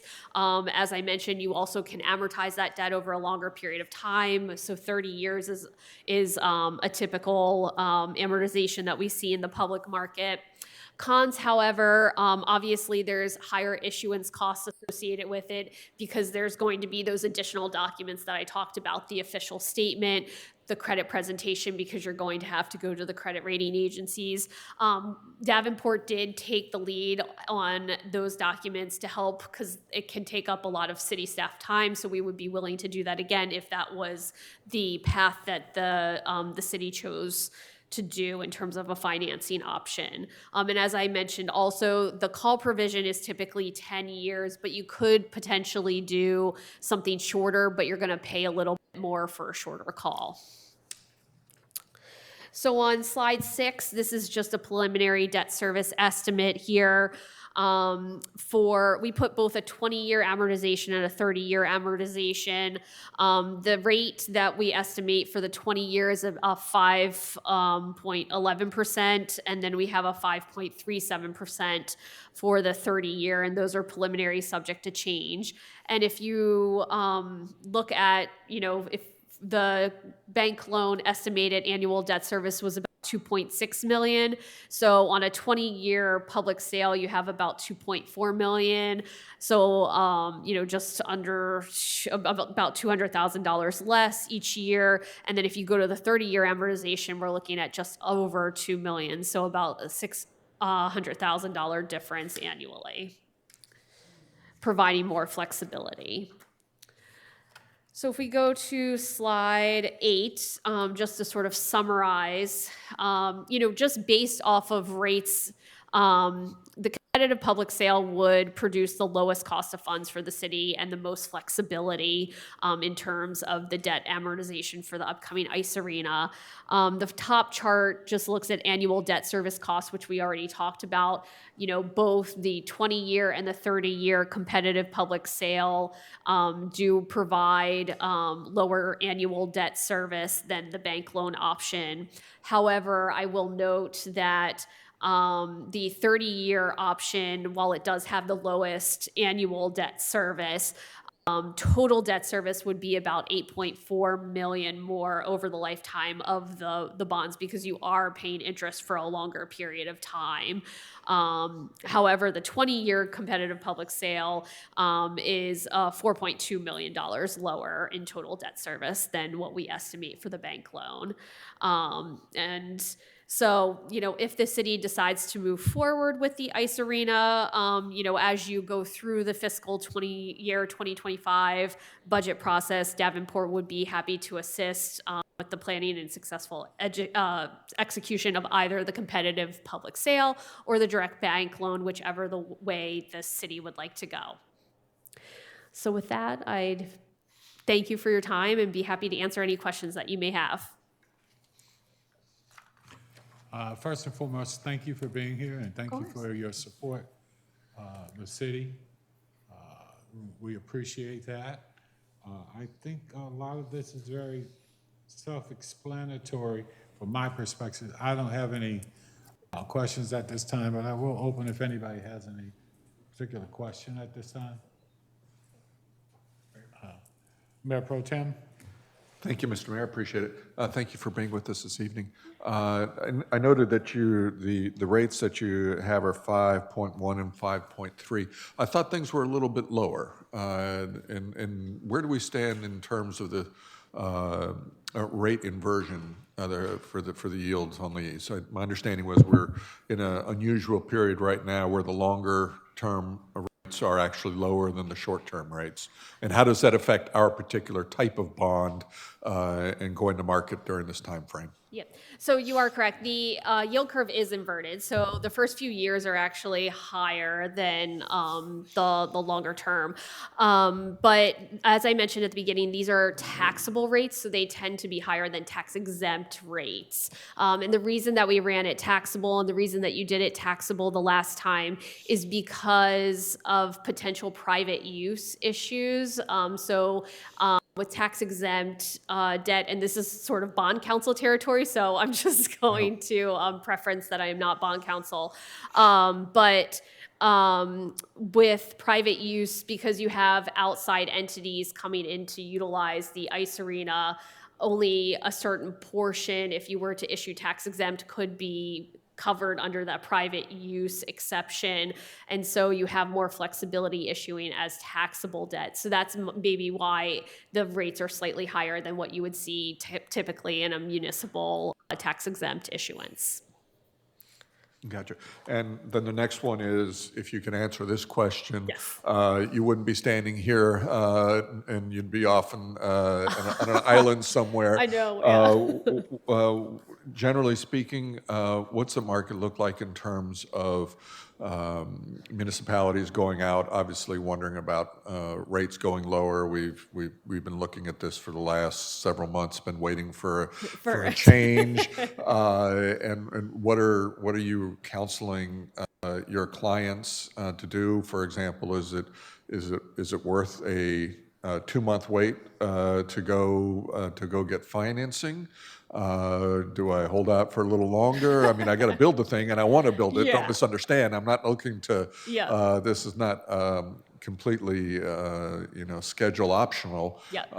But I do think that we ought to have some strategic thought on this if we are in a declining rate environment. That we perhaps ought to do some thinking about that. What is the council?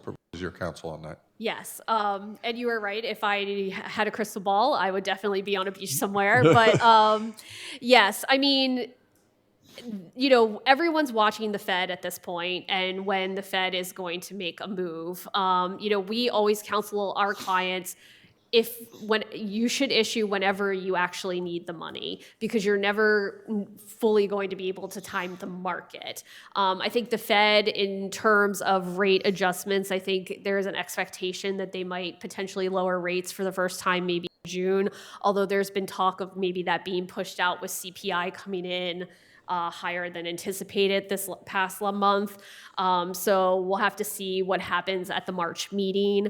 But really, it's in terms of timing, our issuers, we usually tell them to go to market when they need to. And then, if something changes in the meantime, we'll certainly, make you all aware. I think you mentioned that typically these can be issued as 10-year callable. Yes. Is that the current standard right now? It is. Yep. Mm-hmm. And presumably you would recommend that for us as well. Yeah, and what we would do too, if you wanted to look at a shorter call, we could run what we call a call analysis. So we wouldn't recommend probably going below an 8-year call, but you could see sort of the cost benefit of it. Just because you do a shorter call, you might have to pay a little bit more. You would have a higher interest rate, basically. But that doesn't guarantee that in 8 years the market will be such that you would be able to take those out anyways and refund them. So it's sort of, you're making a decision potentially to pay a little bit more in hopes that you would have that opportunity, but it's not something that's guaranteed. I guess a distinction would be what you think the potential decrease might be and the value of that decrease over a 2-year difference on the call period. I'm not sure I'm really good at figuring out that gambling away that amount. I don't know what the answer is, and we'll certainly rely on your counsel for that. So if we have and actually I'll turn to staff for this. Timing wise, from the standpoint, we have a schedule, I think, that calls for completion of all design work this spring, followed by a bid process, which we would need to have funding in place at a certain point in time for that. What would it look like for a timing for us when we'd want to be in the market based on our current schedule? So as far as the timing for the current project, we're looking at an April to May time period for all engineering documents to be ready and to be able to put this project out on the street. The FY25 budget that you all will be receiving shortly will have a request for funding for the ice arena. Mm-hmm. So if we're finishing in April timeframe, What's a typical lead-up time for bond funding? How long does it take for that? Public sale takes about 3 months. 3 months. So when do we need the cash on the barrelhead?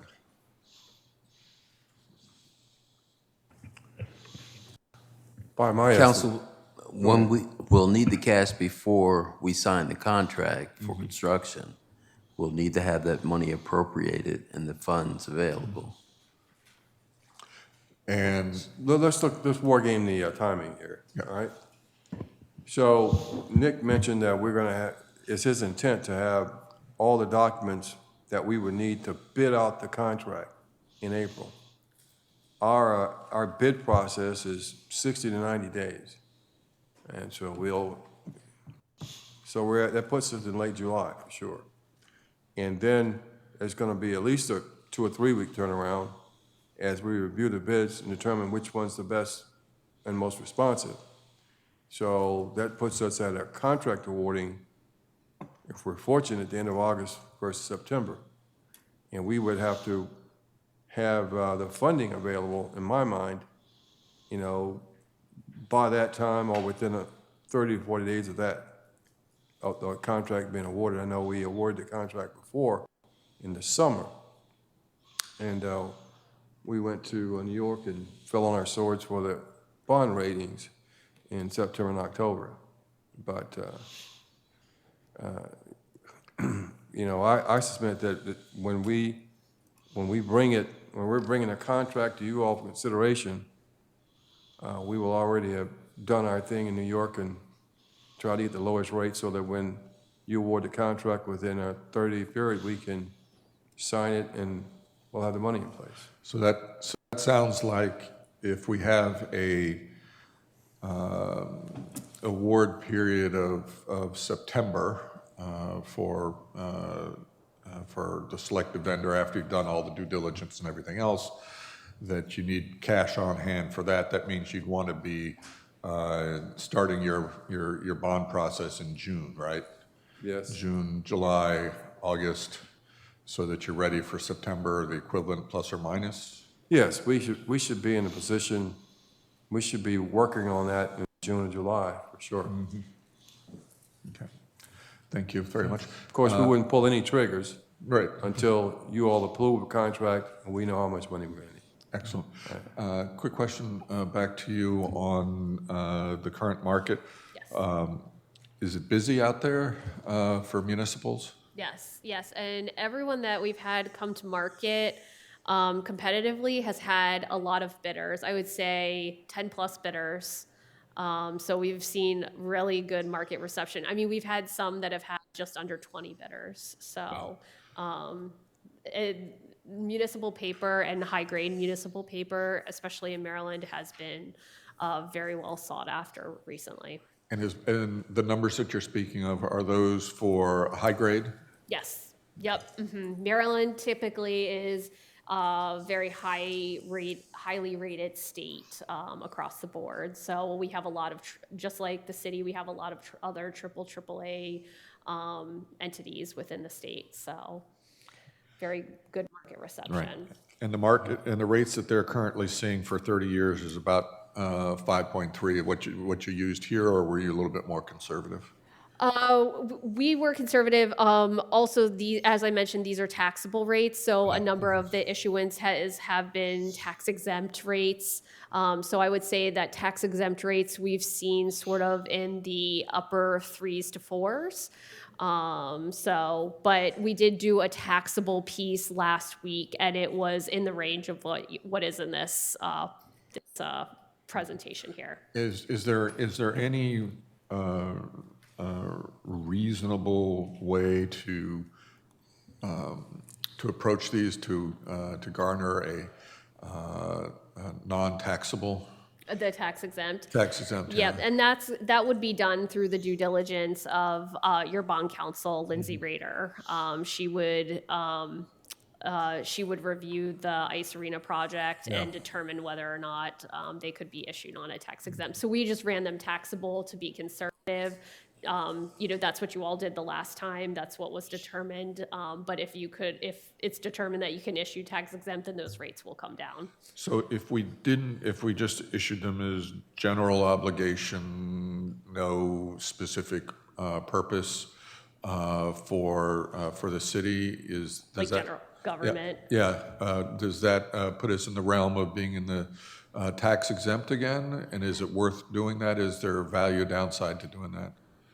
If you were just issuing for general government and there was no private use issues, then yes, you would be issuing tax exempt. You would be issuing tax exempt general obligation debt. The only reason that we ran taxable was because with an ICE rank, you're having, not private entities come in and potentially utilize that. So there is a private use issue. Okay. But if we weren't issuing specifically for the ice arena, Yeah. in terms of, is there a different way of approaching this so that we don't, in essence, label it as just for the ice arena? Is there a different approach that would help us with the changing the status to a non-taxable? I don't know if you have any additional projects that would need to be funded, but typically when you adopt legislation, you are stating what the bonds are going to be issued for. So if you wanted to finance the ice arena, it would have to be named. If you wanted to do other general governments outside of the ice arena, then those would have to be specified. But again, I'm not. Bond counsel would draft that legislation for you. All right. Thank you so very much. Appreciate your being here with us this evening. Yep, Thank you. not a problem. Okay, thank you very much. I have a couple of things that I think I'd like to point, and then we'll be done. Number one, we don't really have a set time where we have to do this or have to start construction or doing anything. That's something that we can choose to put our bid at our own times. Is that correct? Yes. Right now, we're on course to have the big documents ready to go in April, if the council wants to put it out. Right. Okay. The second question, I guess, going there is, that means we can take a look and, as best with the crystal ball, see if we need to delay, see if there's going to be something coming down that may give us a better rate. As we do that, we can do that as well. Yeah. And I would like one last thing, and it really doesn't go to you, but more to staff, and that is with the new debt that we would pick for building the new ice arena, could you tell us how much we'd have to raise taxes, all things equal, to be able to pay that new debt? Well, Mayor, I think it would be at least 3 to 4 cents on the tax rate. But the additional debt service will be within the debt margin limits that we have for the city now. So we will be within those control features that we have established for the city. Yeah, but we would need to talk about how we would pay for it.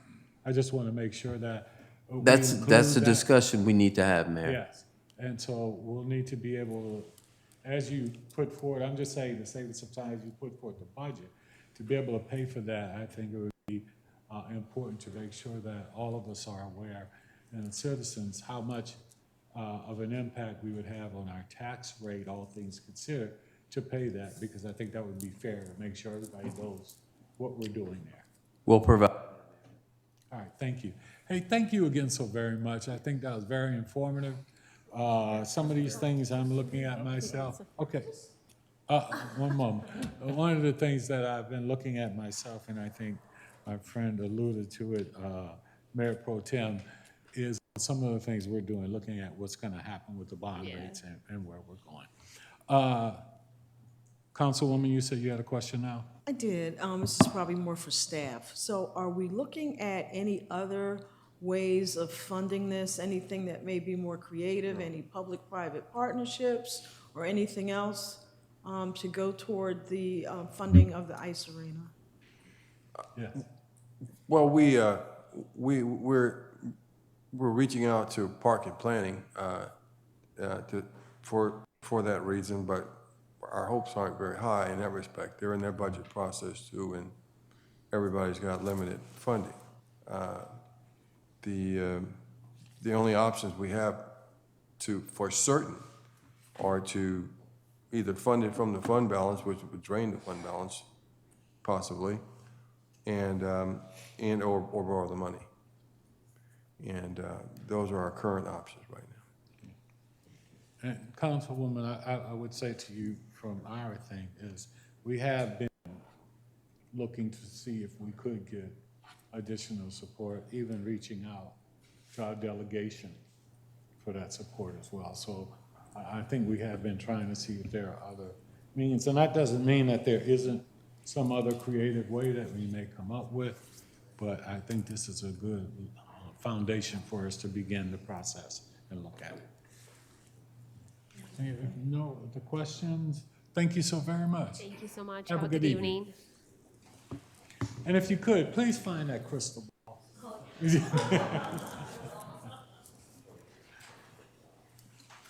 All right, at this time, we will now move to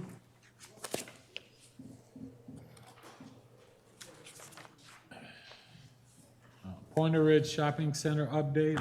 Staff will brief council on the status of the upkeep of the shopping center.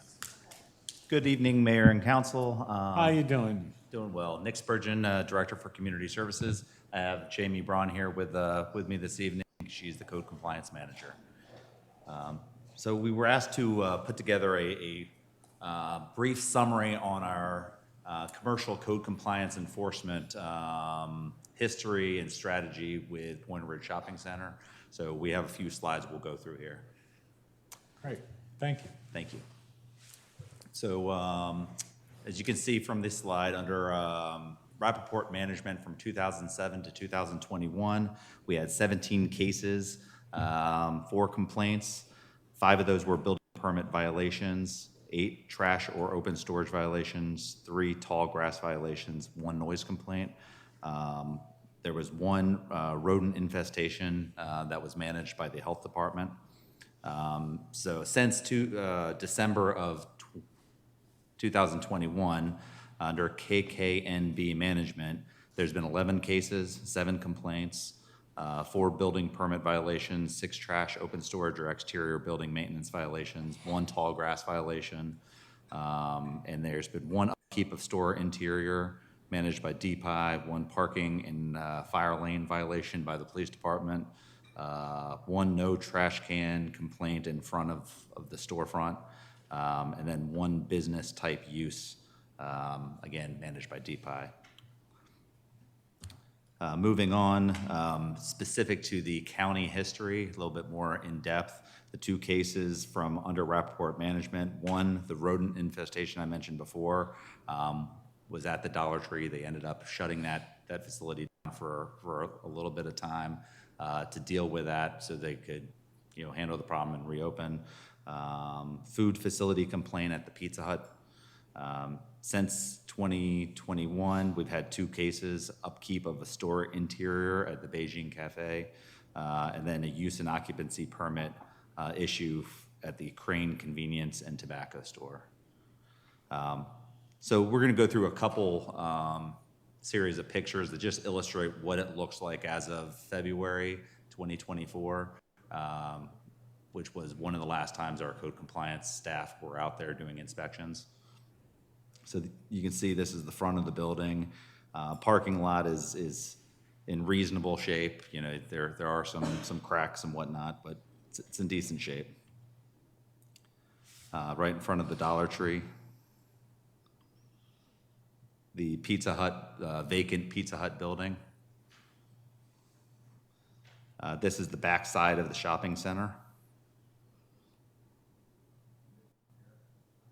Again.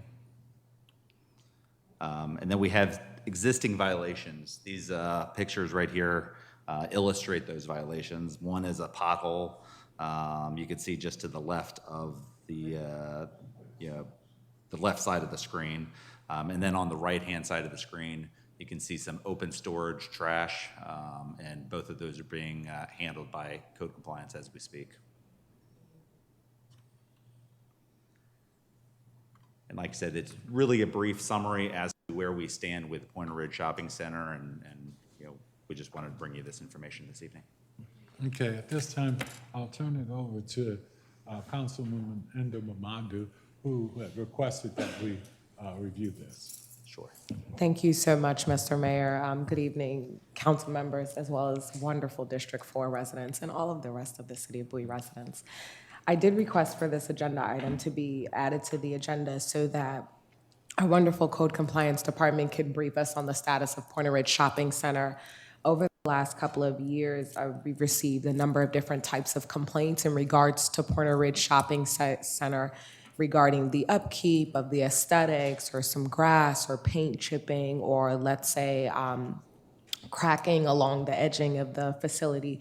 So I really wanted our Code Compliance Department to just give us a brief kind of summary on where things stand so that we know for all of our awareness on what's going on at Pointer Ridge Shopping Center.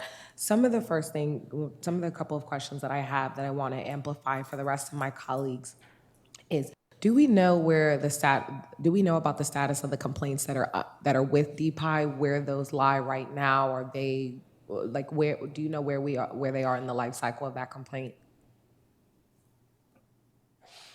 Evening. As far as we understand, they have been resolved. Okay, so these complaints are not technically existing, they've just been resolved. There are previous complaints that have been made within the last year. Well, the one with the rodent infestation and the Pizza Hut, that was before 2021, and then after 21 was the use and occupancy for the Crane Convenience and Tobacco and the Beijing Cafe. And from what we were told by DPI inspectors, those have been resolved at this point. Awesome. Can you talk to us a little bit about what's under our jurisdiction as it pertains to code compliance with these retail shopping centers? I think that would be helpful for the public. Sure.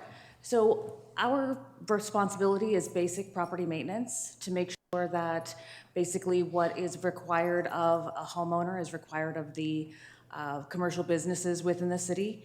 So you're talking about peeling, chipping, flaking paint, trash issues, public nuisance violations such as tall grass. The other things like the use and occupancy permits, that's all through the county zoning, DPI issues. So it really is just basic property maintenance violations that, again, it is covered by Chapter 5 of the Bowie City Code, and that is exterior property maintenance. And the only thing that doesn't apply to commercial properties is about open storage. So meaning that they are allowed to have storage items that are meant for sale, not for trash purposes, right? So they are permitted to have that. Awesome. And are we, in terms of our city procedures, are we regularly kind of assessing these shopping centers, or is it basically once a complaint is submitted to code compliance, then they go out and inspect the property? We go through them weekly. Wonderful. And then the last question that I have for you, if you can clarify, so I think oftentimes there is some confusions on our constituent side where DPI has a policy for aesthetics. Can you talk to us a little bit more about your interpretation of what that means when DPI says that they do have a code compliance for aesthetic upkeep of commercial shopping centers? You talked about City of Bowie's responsibility, but what is their responsibility, just so our residents know what's within their domain?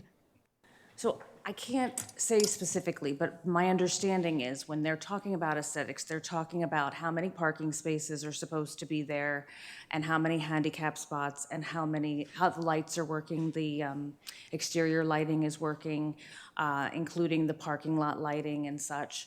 So I think that's what they mean by aesthetics. And then also, It's also the interior of the store, so the exit signs have to work properly, and the signs have to be lit properly. That's a DPI situation.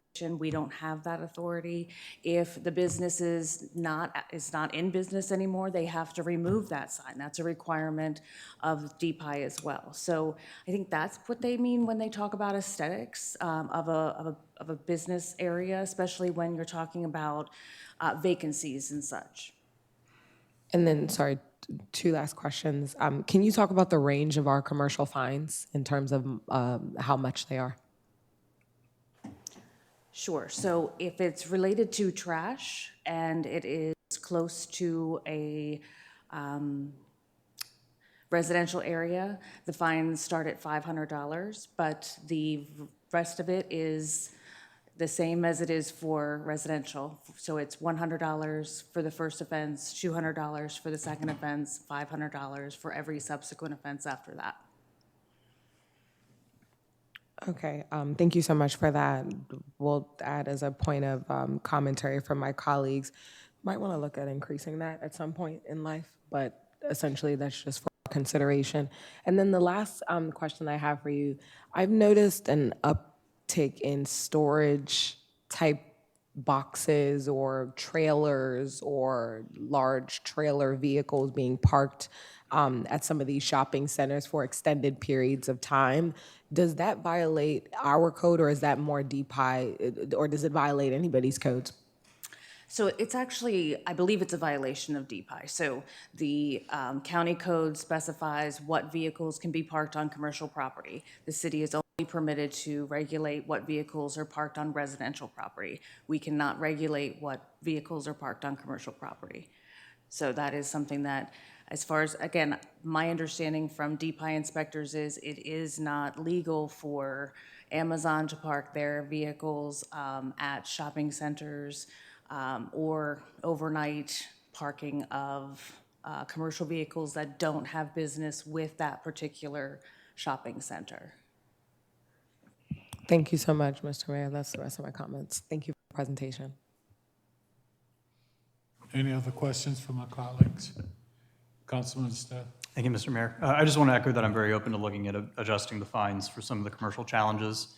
Also just wanted to raise, I know we've had similar issues to the ones that Councilmember Ndibumadu is bringing up with the Bowie Plaza Shopping Center on 197. I know we'd had some back and forth with the county. If you just guys have a chance this week to update me on that. I know the county inspectors were looking at that at one point. I hadn't heard anything back from the county. I was just kind of curious.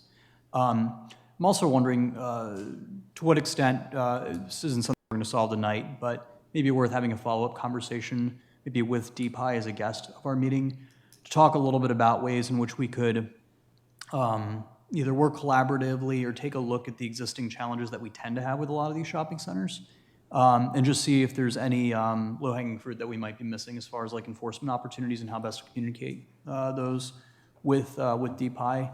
I'd also just encourage us to think about how to factor this in future conversations about economic development. I know that Councilmember Ndibumadu has talked to this particular shopping center owner before, and I think we've all at some point or another have been on the phone with some shopping center owners in different parts of the city where we've had some concerns about the quality of their, the aesthetic quality, maybe harder to define, of their centers. But we're going to have to find some sort of carrot and stick way of getting these guys to make good investments. We have some shopping centers in the city that look great, you know, and where the owners put in real money and do good landscaping and it looks nice and they pick up the trash.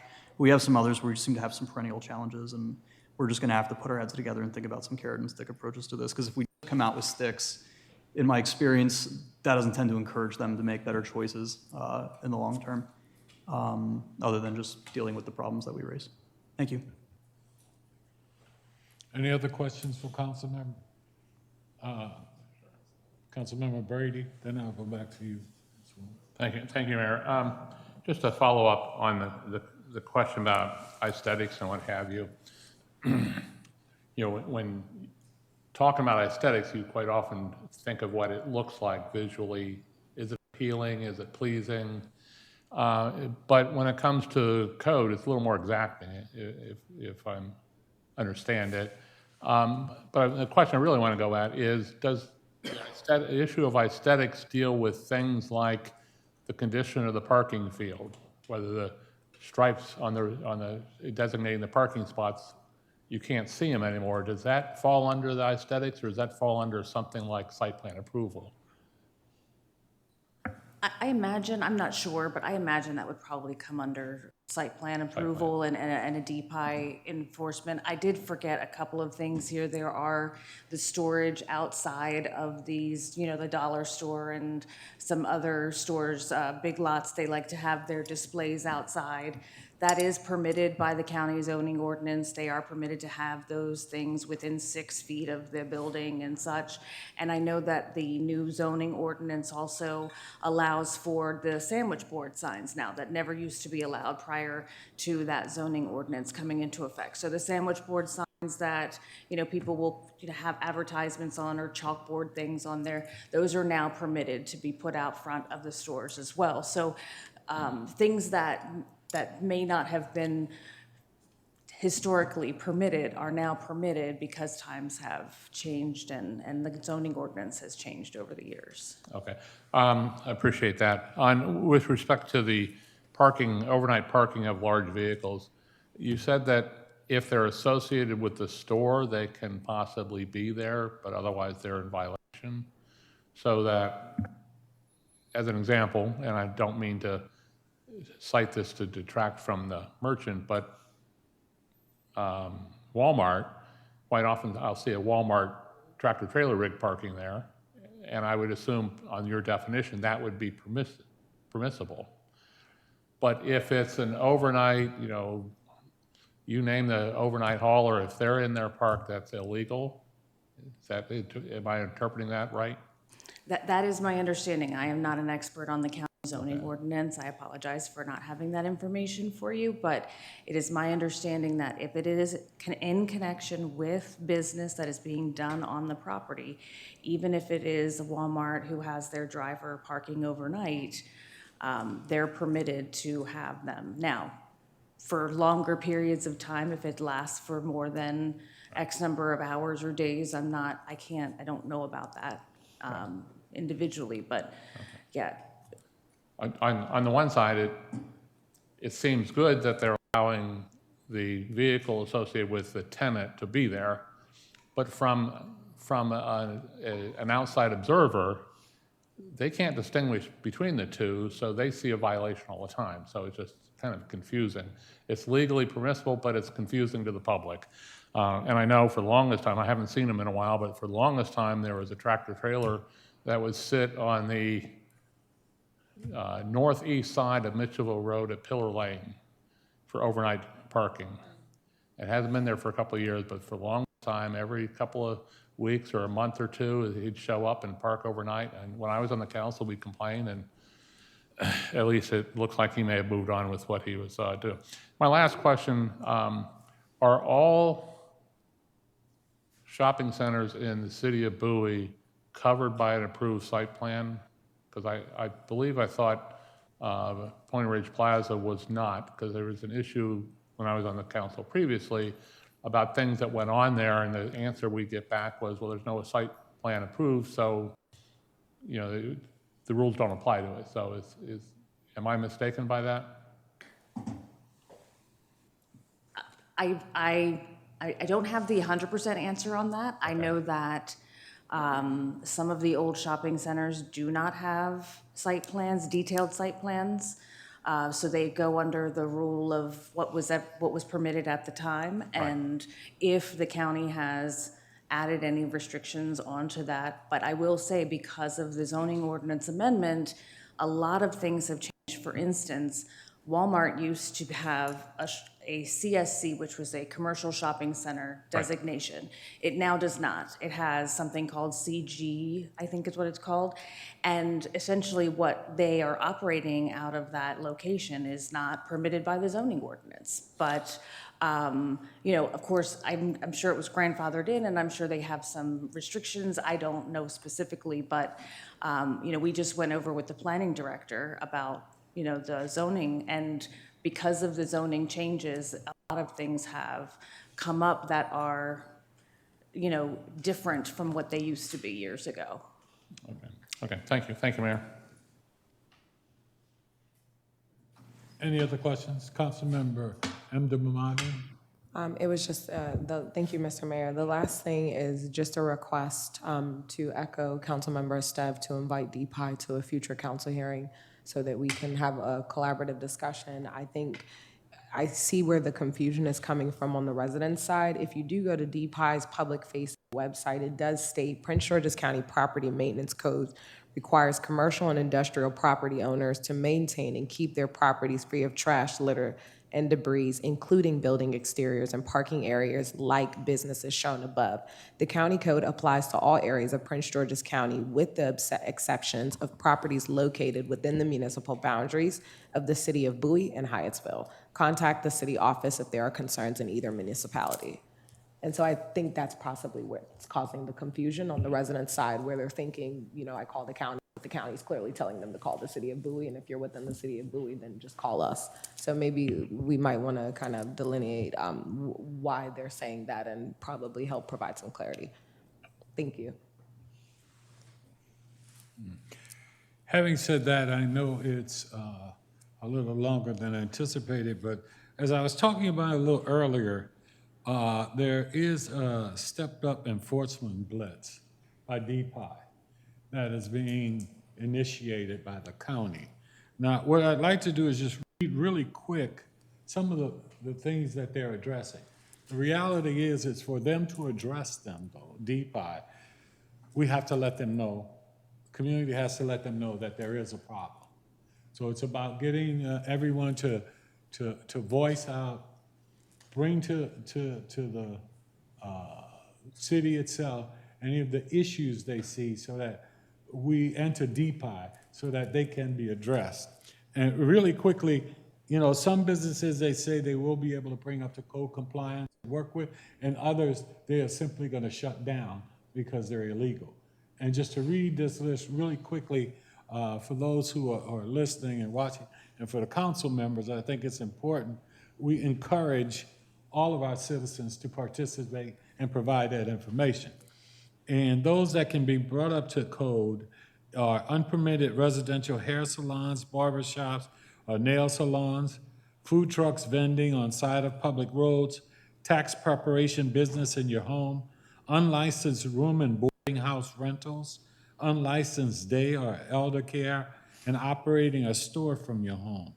Those things that they will be looking at shutting down because they consider them illegal to operate, and that's running a restaurant or any type of eatery or selling food from your home, garage, or yard, operating a home car repair business or vehicle paint booth, selling items from the center of intersections or from the trunks of vehicles, using your home to house goods for resale, operating pay-to-attend parties or selling alcohol from your premises, converting a single-family home into a more than one family dwelling unit, and allowing sheds to be used as living quarters. I just read through those to make sure that our community understands, for DPI to do that enforcement, for us to get that support in the city, and to help those businesses that are not in compliance get in compliance and be able to be functioning legal businesses. We need to identify those, and they need to be able to understand that DPI will be providing them assistance in coming into compliance. But those that are illegal need to be identified, and people need to understand that DPI will now be putting a blitz to shut them down. So I just thought that important, and Mr. City Manager, we may get any more reports of some of these things that may be in the city. I know a lot of this falls to DPI, but hopefully we can get the information to pass on to DPI so that they can address it in our city as well. All right, again, thank you so very much. Appreciate you. All right, next up is the Memorial Day Parade plans for 2024. City staff will brief council on plans for the city's 2024 Memorial Day Parade, and this is eligible for action, and I believe we'll be able to take care of this tonight. Yes. That's a personal Thank you, Mayor. I believe this was first brought up about a week ago, and via email to City Council. What we're looking at is two different options here. We're going to go through a quick little slide that shows a map and the locations of the two different options. Over at Marketplace, we're anticipating that the storage facility that we've long talked about will go under construction starting in April. That is going to be on the backside of the Bowie Marketplace Shopping Center and will have an impact on how the parade operates. That section of the parking lot is usually the dispersal area after the end of the parade. So we'll go ahead and go through a couple different options here. So, parade overview. The parade will be held on Saturday, May 25th at 11 a.m. to honor those who lost their lives while serving our country. More than 60 groups participate annually. The previous parade route extended from Bowie High School Annex to the Sussex Lane, then continued to Stony Brook, and the review stand was at Acorn Hill Park. The route covers approximately 1 mile, and staging occurred at the Bowie High School Annex, and dispersal was behind the shopping center, just as I mentioned, behind Bowie Marketplace. Challenges. As a result of the construction of the self-storage units, the back entrance of the Marketplace Shopping Center at Sage will be closed to traffic. This area has traditionally been used as the dispersing area for large groups, floats, as well as accommodating larger vehicles. Staff is proposing two options. Option one is Walmart to Bowie Town Center. This route, the parade will extend from the Walmart parking lot to Excalibur Road, cross Mitchellville Road to Fred Robinson Way, and conclude at the review stand in front of Bowie City Hall at Mitchellville Road and Evergreen Parkway. Staging would occur at Walmart parking lot for staff and participants to assemble. After judging, participants will proceed to Evergreen Parkway to Bowie Town Center Way and break down in the parking lot behind Party HQ. Impact, the route is about 1.1 miles, 1.15. The entire route is flat. Impacted residents will be notified of route change via mail. We anticipate minimal impact as the community already hosts several parades along this route, one of them being Bowie State. The event may increase foot traffic for Bowie Town Center stores and restaurants.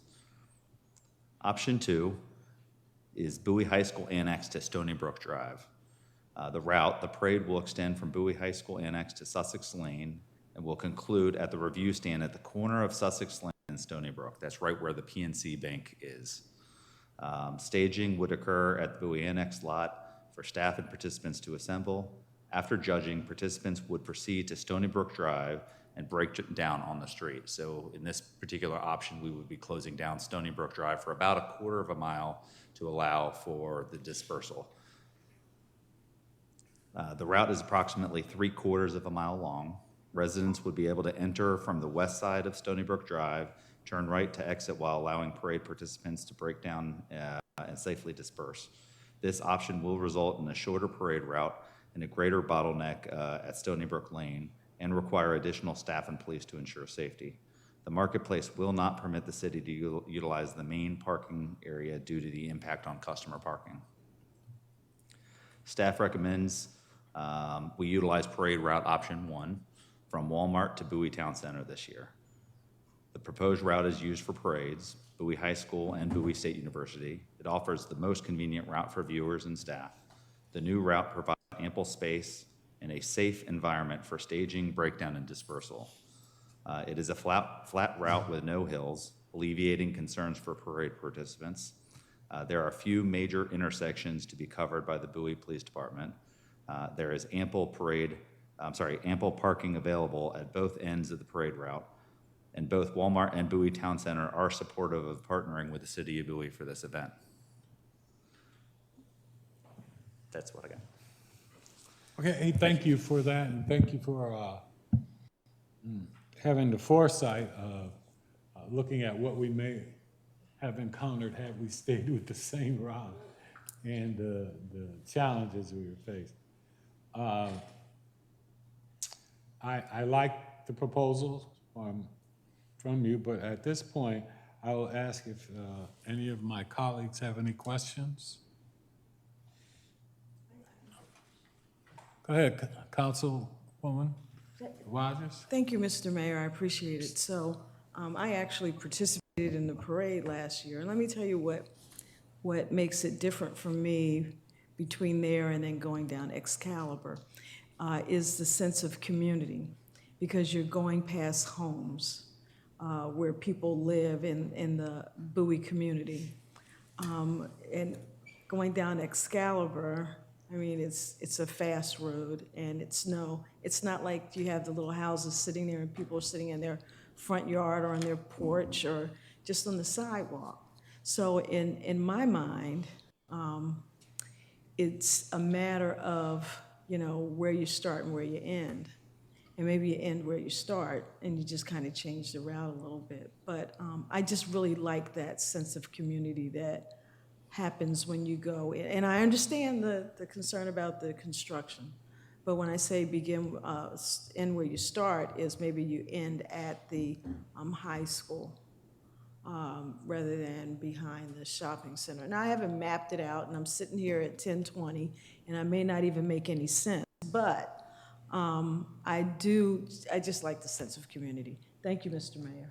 Okay. Any other, Councilman Steve? Thank you, Mr. Mayor. I guess just a couple quick points. I think the major downside to changing starting points completely is that you have a huge array of different groups that are really used to starting at the annex, and I think it's going to throw people for a loop in kind of a big way. I'm wondering, to Councilmember Rogers' point, if there isn't a universe where we can't keep the annex at the starting point, but just change the end point to something that's roughly within the same distance. Just looking at the map, you could go down Bel Air Drive, heading south, turn west onto Tulip Grove, and end like a Tulip Grove Elementary. It's about the same length of route. You still got the neighborhood feel. You still got the same starting point. If you don't like that, you can go further down and end at like Bel Air Bath and Tennis. They've got a large parking lot. You could end at Bel Air Mansion. My point simply being that you can keep the parade in an area where the actual attendees, who've been in some cases doing this for 15, 20 years, maintain the setups that they're familiar with. You minimize the disruption to them. You don't discourage participation by changing starting points completely, but you simply adjust the route a little bit, keeping it mostly to residential roads. I'm wondering if staff has any thoughts on that. So staff did look at multiple options. I believe the two options that were presented this evening are the best two options that staff can put forth, that we have span of control. We don't own the swim center's parking lot. The mansion doesn't have enough parking to accommodate dispersal. All good ideas, just there's challenges with each of those. And staff spent quite a bit of time looking at the various options. There's no perfect solution here. The two options that were presented this evening, staff can do. We made a recommendation on one of them, but staff absolutely can achieve a successful event with either one of them. Understood.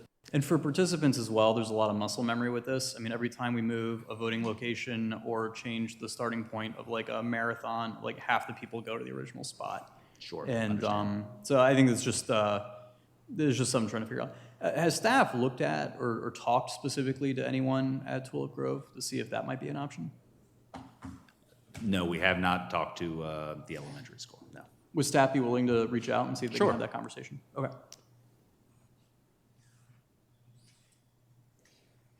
Any other comments or questions? Councilman Brady? Thank you, Mayor Adams.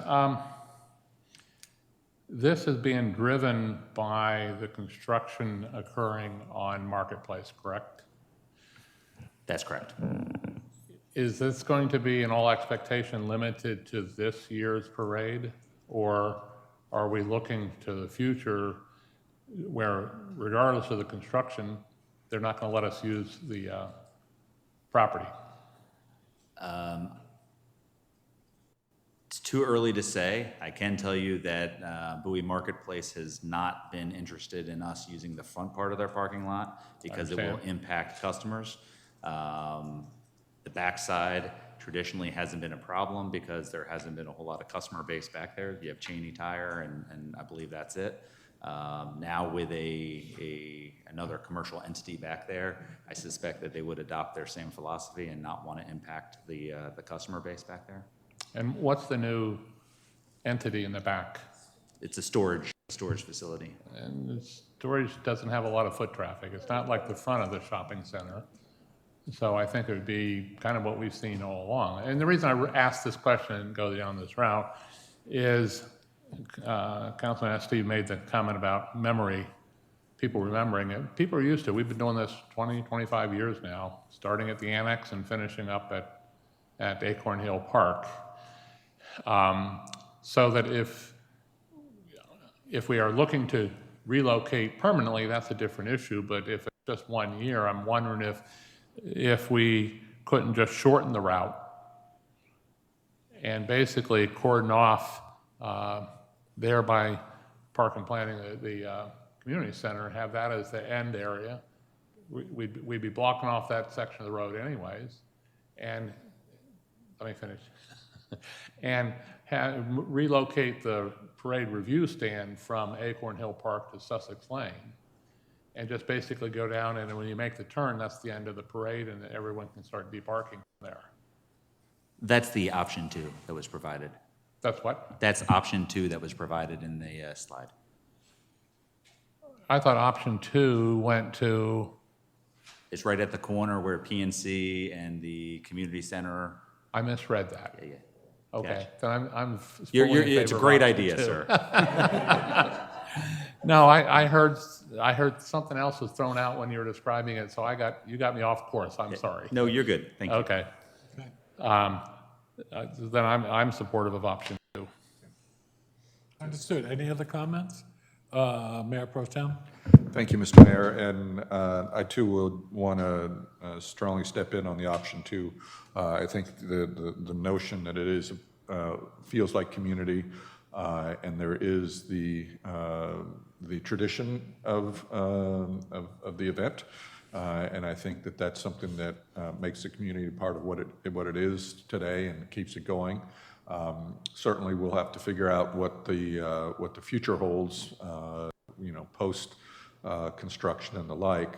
But I do appreciate the alternative, presenting an alternative. But I do really think that this belongs in the community, kind of where it started and where I think it should continue.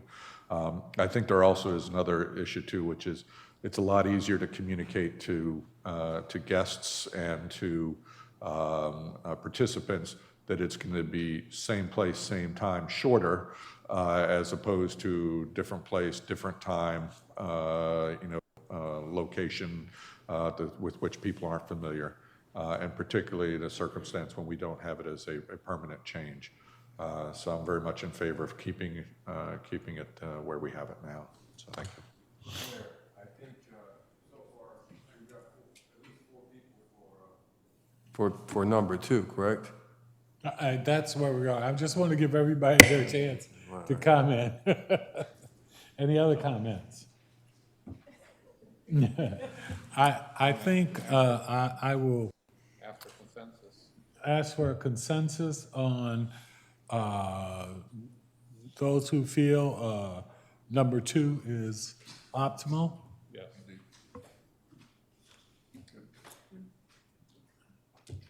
Councilwoman?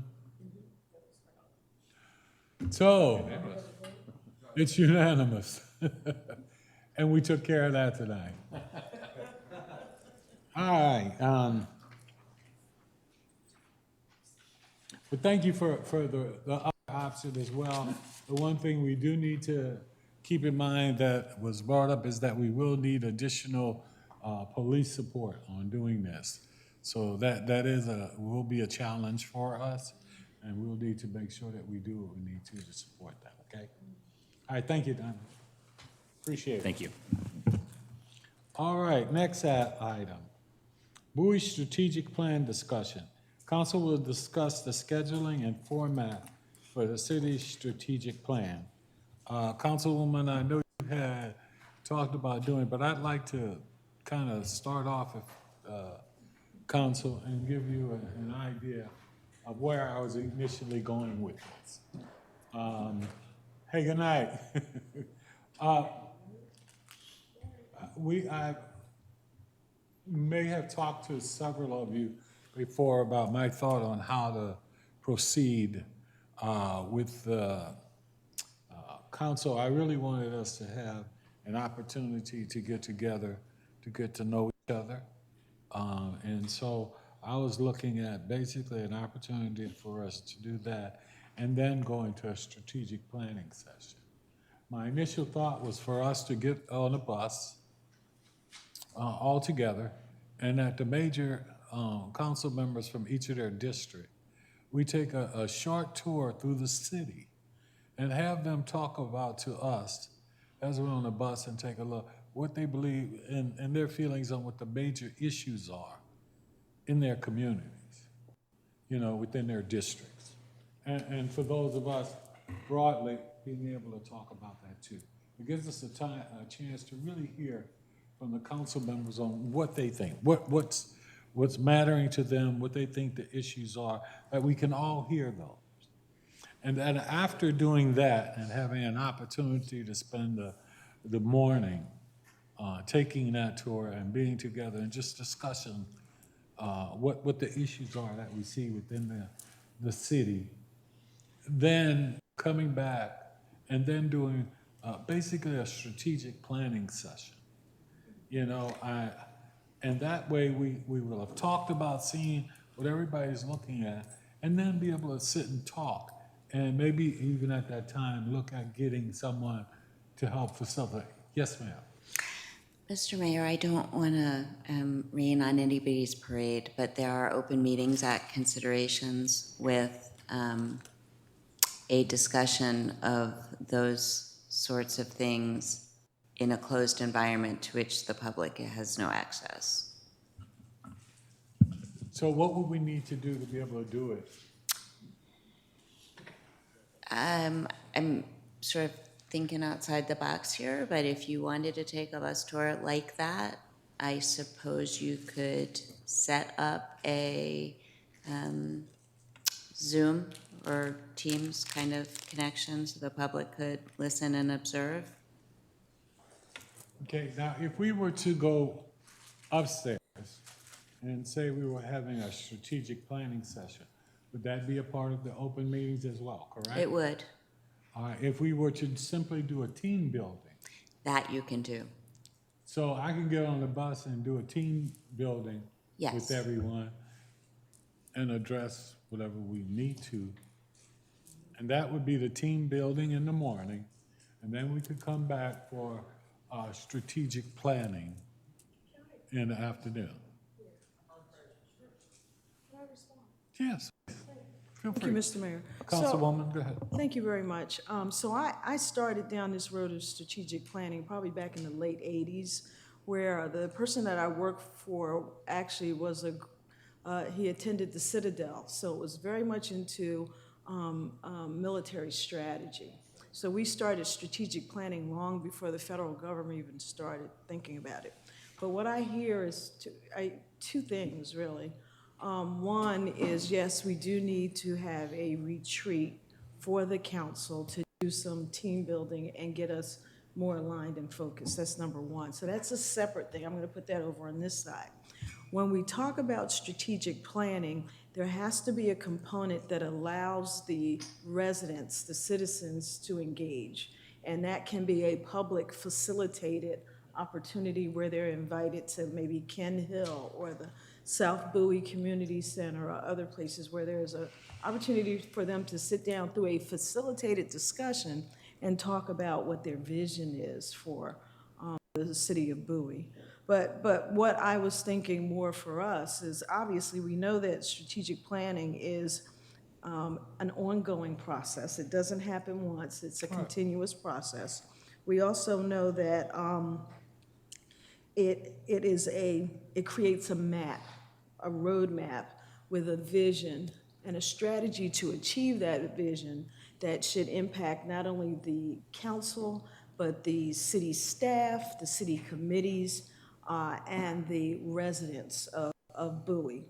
And so that's where it becomes extremely important that we engage all stakeholders in the appropriate manner in order to get that input toward the strategic plan. We have to be more, forward-focused. We have to make sure that we're aligned. We also have to make sure that our decision-making, I made some notes. We have to make sure our decision-making is objective, because obviously decisions come with a certain amount of inherent bias. So we have to make sure that we can back up things with data and projections. We have to keep this as objective and as data-driven as we possibly can, so that we can have a strong strategy to move the city forward. And that, not only that, then we're gonna have to, through this facilitated process, we're gonna have to have metrics to be able to go back and track not only what we've agreed to, but those things that go down to the staff level, city manager, staff, and to the committees, so that they're able to report up, so that when we have our reports out for the committees, they all align to what we've talked about in our strategic plan. So, I recommend the five-year process. I recommend the opportunity, because it's going to take a while. It's going to take more than a day or two. It's going to take a while. The opportunity, I like your caravan riding through the community and actually engaging with people. I like that, but I understand also we have rules that we have to follow. But we still need to do something like that in order to engage the residents in the community. So that's kind of what my thoughts were around this. And what I would tell you is that we would look to engage the community in doing that, because a strategic plan is one that keeps you focused. And I think you're right. We need to, but what I envision is us getting together, coming up with our general strategic plan, do as we've done in the past, and then go out with that strategic plan and have a town hall, a meeting in each district, and present to them. And we got great feedback when we did that before. And each district representative, and us as well, will go there. And we would present what we think or where we want to go. I think we need to start that and have a framework of some of the things we're looking at. And you're right, then give all of the community a chance and go to each district and have that town hall and let them give us their feedback on that. And then we revise and look at that strategic plan again. I would strongly recommend that, again, we do have it discussed finally, where we come up with something with the assistance of staff of putting together that strategic plan that we've heard, that we've started, that we get the input from each district when we have the town hall, and do that. And yeah, it's gonna take time, and it's gonna be a living document, but the good part about that is strategically, as you talk about a 5-year plan, that's a good, do a 5, do a 7, whatever we see, but be able to keep the city on track. And I think that's a great idea. And I think that's how we should move forward with it. Now, I have asked our city clerk to try and reach out to find dates. I gave her a couple, and she's going to be, if she hasn't already, reach out to you to see if those are good dates. And I would really ask that, I know it's a sacrifice, but I think it's one that if you truly can, unless it's something that you truly can't do, that we do that on those Saturdays, that we put in that time. I know it's a lot, but I think it can serve us as well as the community so well if we could do that. So I ask, as Wilder gets the dates out, and I don't know if we've had any feedback, not yet, but we look at doing that and we take that time and we do that. And that doesn't mean we can't change the process of what we do, but I think this is a good way for us to start together and to be able to start looking at a plan and getting those ideas, like they say, on paper of what we want to see. And I think you make a good point about data-driven. Well, the part of that is we can come with the ideas in the field, but we're going to need staff to get us the data. and gather that. So I think that's a good idea, and I think we could move that way. Mayor Pro Tem, I really would like your thoughts on that.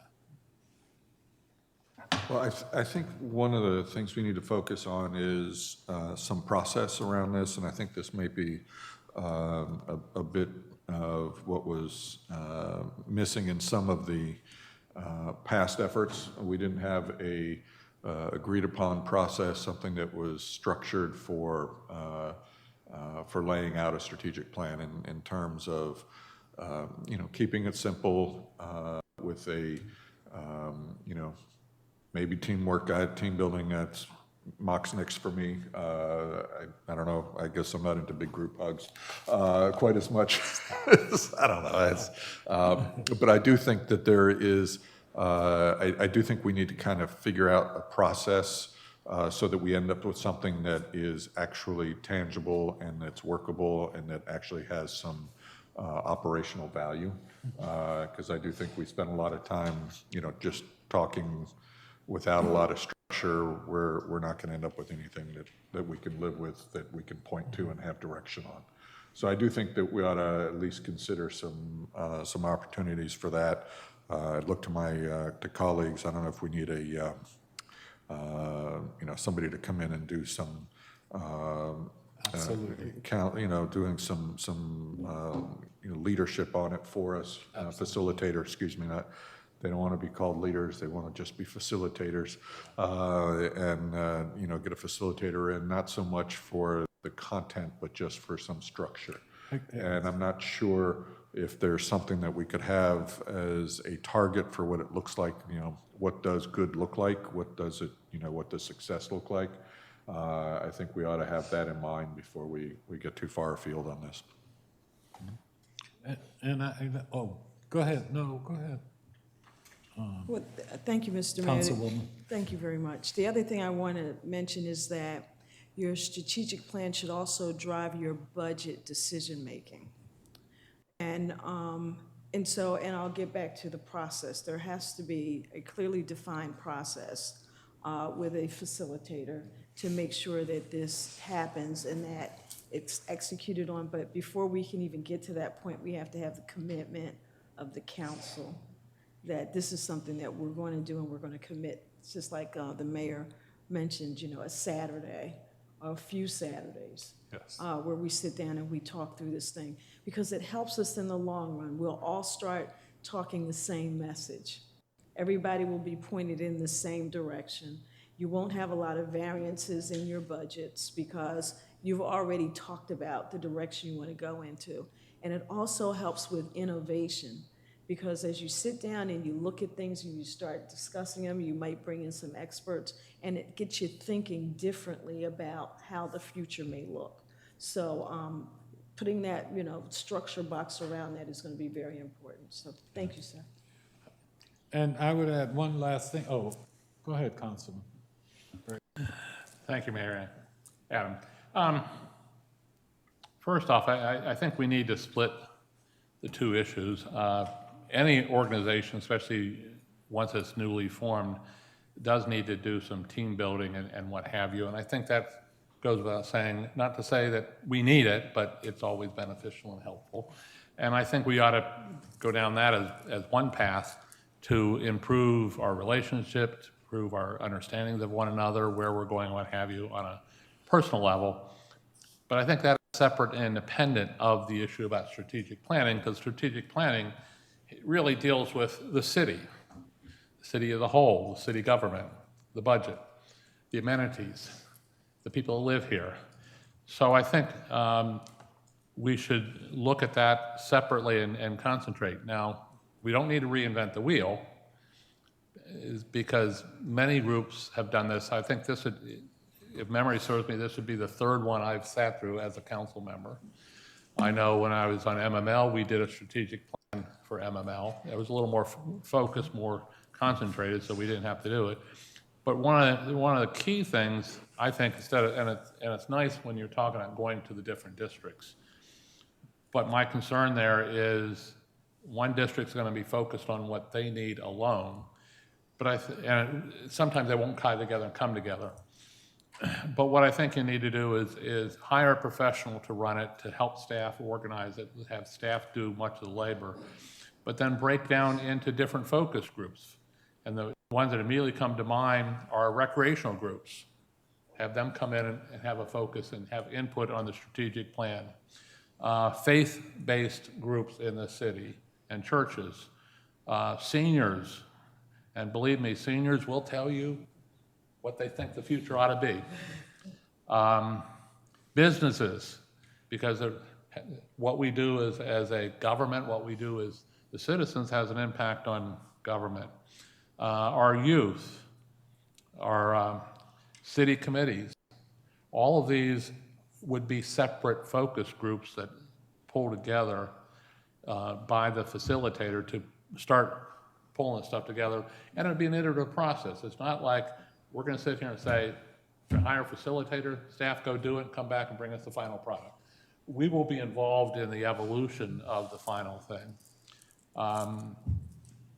And you had commented about going to the different districts. I would welcome that idea. And I'll share this with you, and it lasted 1 year. About 15 years ago, I suggested we ought to get out of this building. We ought to, in quarter one, go to District 1, quarter 2, go to District 2, get away from the cameras, get away from the stuffy, stale air of City Hall. And it lasted 1 year.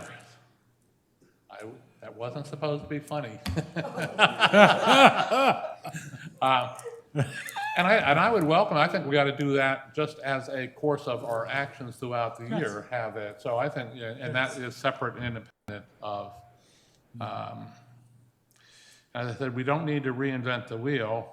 And I would suggest we also, just for our own information, we ought to ask staff to dust off the past strategic plans and provide us with copies as we can see what was done before. So those are my thoughts on doing this. I think we need to move forward. I think it's necessary, as Councilwoman Rogers said, that it'll have a great impact on where we go with our budgets, and I think that'd be a helpful tool. So that's where I'm coming from, sir. Thank you. Thank you for that. I think we're kind of the same thing when we get there. I think that when I talk about that strategic session in the afternoon, evening that we do have someone there, a facilitator, to actually make sure we do it. But I think it would be good for us to start with a general framework that we're doing. Now, I think you make a very good point, Councilman, that if we have that old strategic plan that we can pull out, that'll give us a look at what the thoughts were, and because I'd really like to even get an assessment of how we stuck. When I say we, I mean the community. How we stuck to it and look at it, because that also gives you a guideline and a reminder of what you're doing. So I think that's a good idea, and I would ask that again. Everybody make as hard an effort as possible from a council. I know y'all have a lot of things on weekend, and it may require you to try and change trip or do things. But I would like to see us all be able to come together on the dates and do that. Councilwoman Ndimamadu. I think one quick comment that I'll make after just listening and observing the discussion is, while I agree that sometimes districts may advocate for different things on the needs of their constituency, I think this opportunity presents an even greater opportunity for us to tie all the threads together. I think in the city of Bowie, you'll find the overarching theme where every family, pretty much for the most part, wants the same thing. They all desire the same basic necessities and qualities of life. And while every makeup of every district may look a little different, some may be more busier from an economic development perspective, some may be more busier for small businesses, some may be more busier for arts and humanities. Every district will have their different feel. I think it presents the opportunity for us to tie together that overarching theme so that we can create a more holistically designed society for our constituents to enjoy. Like, I'm sure there are so many families in District 4 that would love to go to District 1 and go to Old Town Bowie and hang out and walk around with their kids, because we don't have that in District 4. Like, that's just not the makeup of our community in certain pockets of our district. And so I think I would just urge my colleagues to think about the opportunity that it's going to present to us to really tie everything together and weave it all together for us to create a more holistically, intentionally urban designed city. Thank you. Very well put, and I will just try and close this gap with a couple of comments so we can move on. And that is, as we have 4 representatives of the 4 districts, and it is their job to advocate for their constituency. And so that is going to be done. But we also have 3 members who are overarching the entire city to help make sure that and that's why I say what you said, that tie it all together. So we get to see it, but we help to bring it all together and make sure that it's fair and it's something that's meaningful for all of us. So having said that, I really look forward to this. I really look forward to what we can do for the city and what we can do for us as a council to provide the leadership that we need to do. So with that said, I think we've given a couple of action items to you for us, staff, and let me just sum that up real quick. And that is, we're gonna get the dates out that we can agree on that we can meet. We're gonna need the transportation, the city bus that's accessible so we can have something to ride in and do those things. We're gonna need a facilitator and a space for the afternoon session to be able to get together and do it. And we'd like to see if you have access to the last strategic plan so that we can dust that off and hopefully get it to us ahead of time so we'll have some great late night reading. So I think, did I miss anything, anyone? I think that's the general start. Okay. Mr. Mayor, you mentioned about the former strategic plan. I'll make sure to get that off to all of the council so you can see it. It does have a lot of cobwebs on it, so dusting it off may not be everything you imagined. And I would like to say, if there's anything about, for example, a horse and buggy or a carriage, please feel free to delete it. Put a red line through it so we don't need to go through that. From this discussion tonight, I think I have a proposal for you all. So for the past few years, your senior staff has been working with some facilitators talking about a lot of issues internal in regards to our service delivery, how we provide services to the constituents, and have a group that has gotten some familiarity with the city and its operations. If we are looking to have a facilitated session, we also need to keep in mind that our facilitators need to be available as well. And we may want to be picking our facilitators to make sure they're matching our needs, rather than picking a calendar date and seeing what facilitator is available for that date. I just feel very strongly that you can make it happen. I can't make folks that are not available, but I do understand your point with that. What we may want to do is, I could ask the group that we've been working with to take a listen to this conversation that we had this evening in terms of what the council is looking for. Ask them to maybe work up a little bit of a proposal in terms of how they may see working with the council and stepping forward, and then we can identify, maybe we bring them to have a conversation with the council as a whole, to make sure that we're embarking on the right path. So we are equipping our facilitators with the right direction in terms of what they're looking at, and they can have a proposal for all of us to sort of respond to, and we can work from there. Right. Mr. Mears, I would ask, on 1 second, I would like to ask council I think it would be good to also have staff in that strategic planning session as reference. So I want to make sure that we make that clear that we will be expecting staff to be there as well for strategic planning. Okay? And you're, I know we all kind of assume that, but I want to make sure as an action item that, because then that becomes about your calendar as well. this definition of staff, is this a couple of staff, or is this the broader senior management team? I think we can do with just senior staff. Yeah. Couple. Because there may be questions and information that you can readily present to us, okay?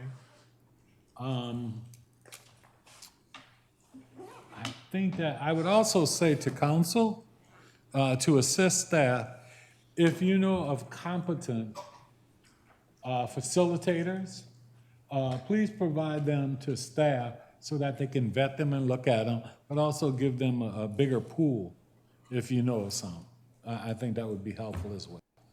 Again, because I know Daniel's gonna make them come in on the dates we want them to be there. All right, are we all in agreement on that? All right.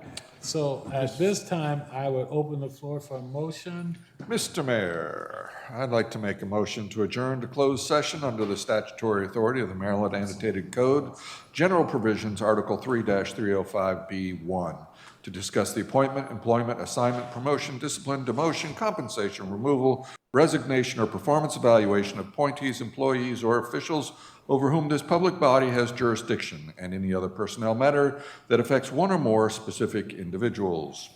Second. It's been moved and properly second. All in favor, please respond with an aye. Aye. Unanimous decision. Thank you, everyone. And thank you to all the citizens. We appreciate your support and your work, and have a good evening. All the citizens.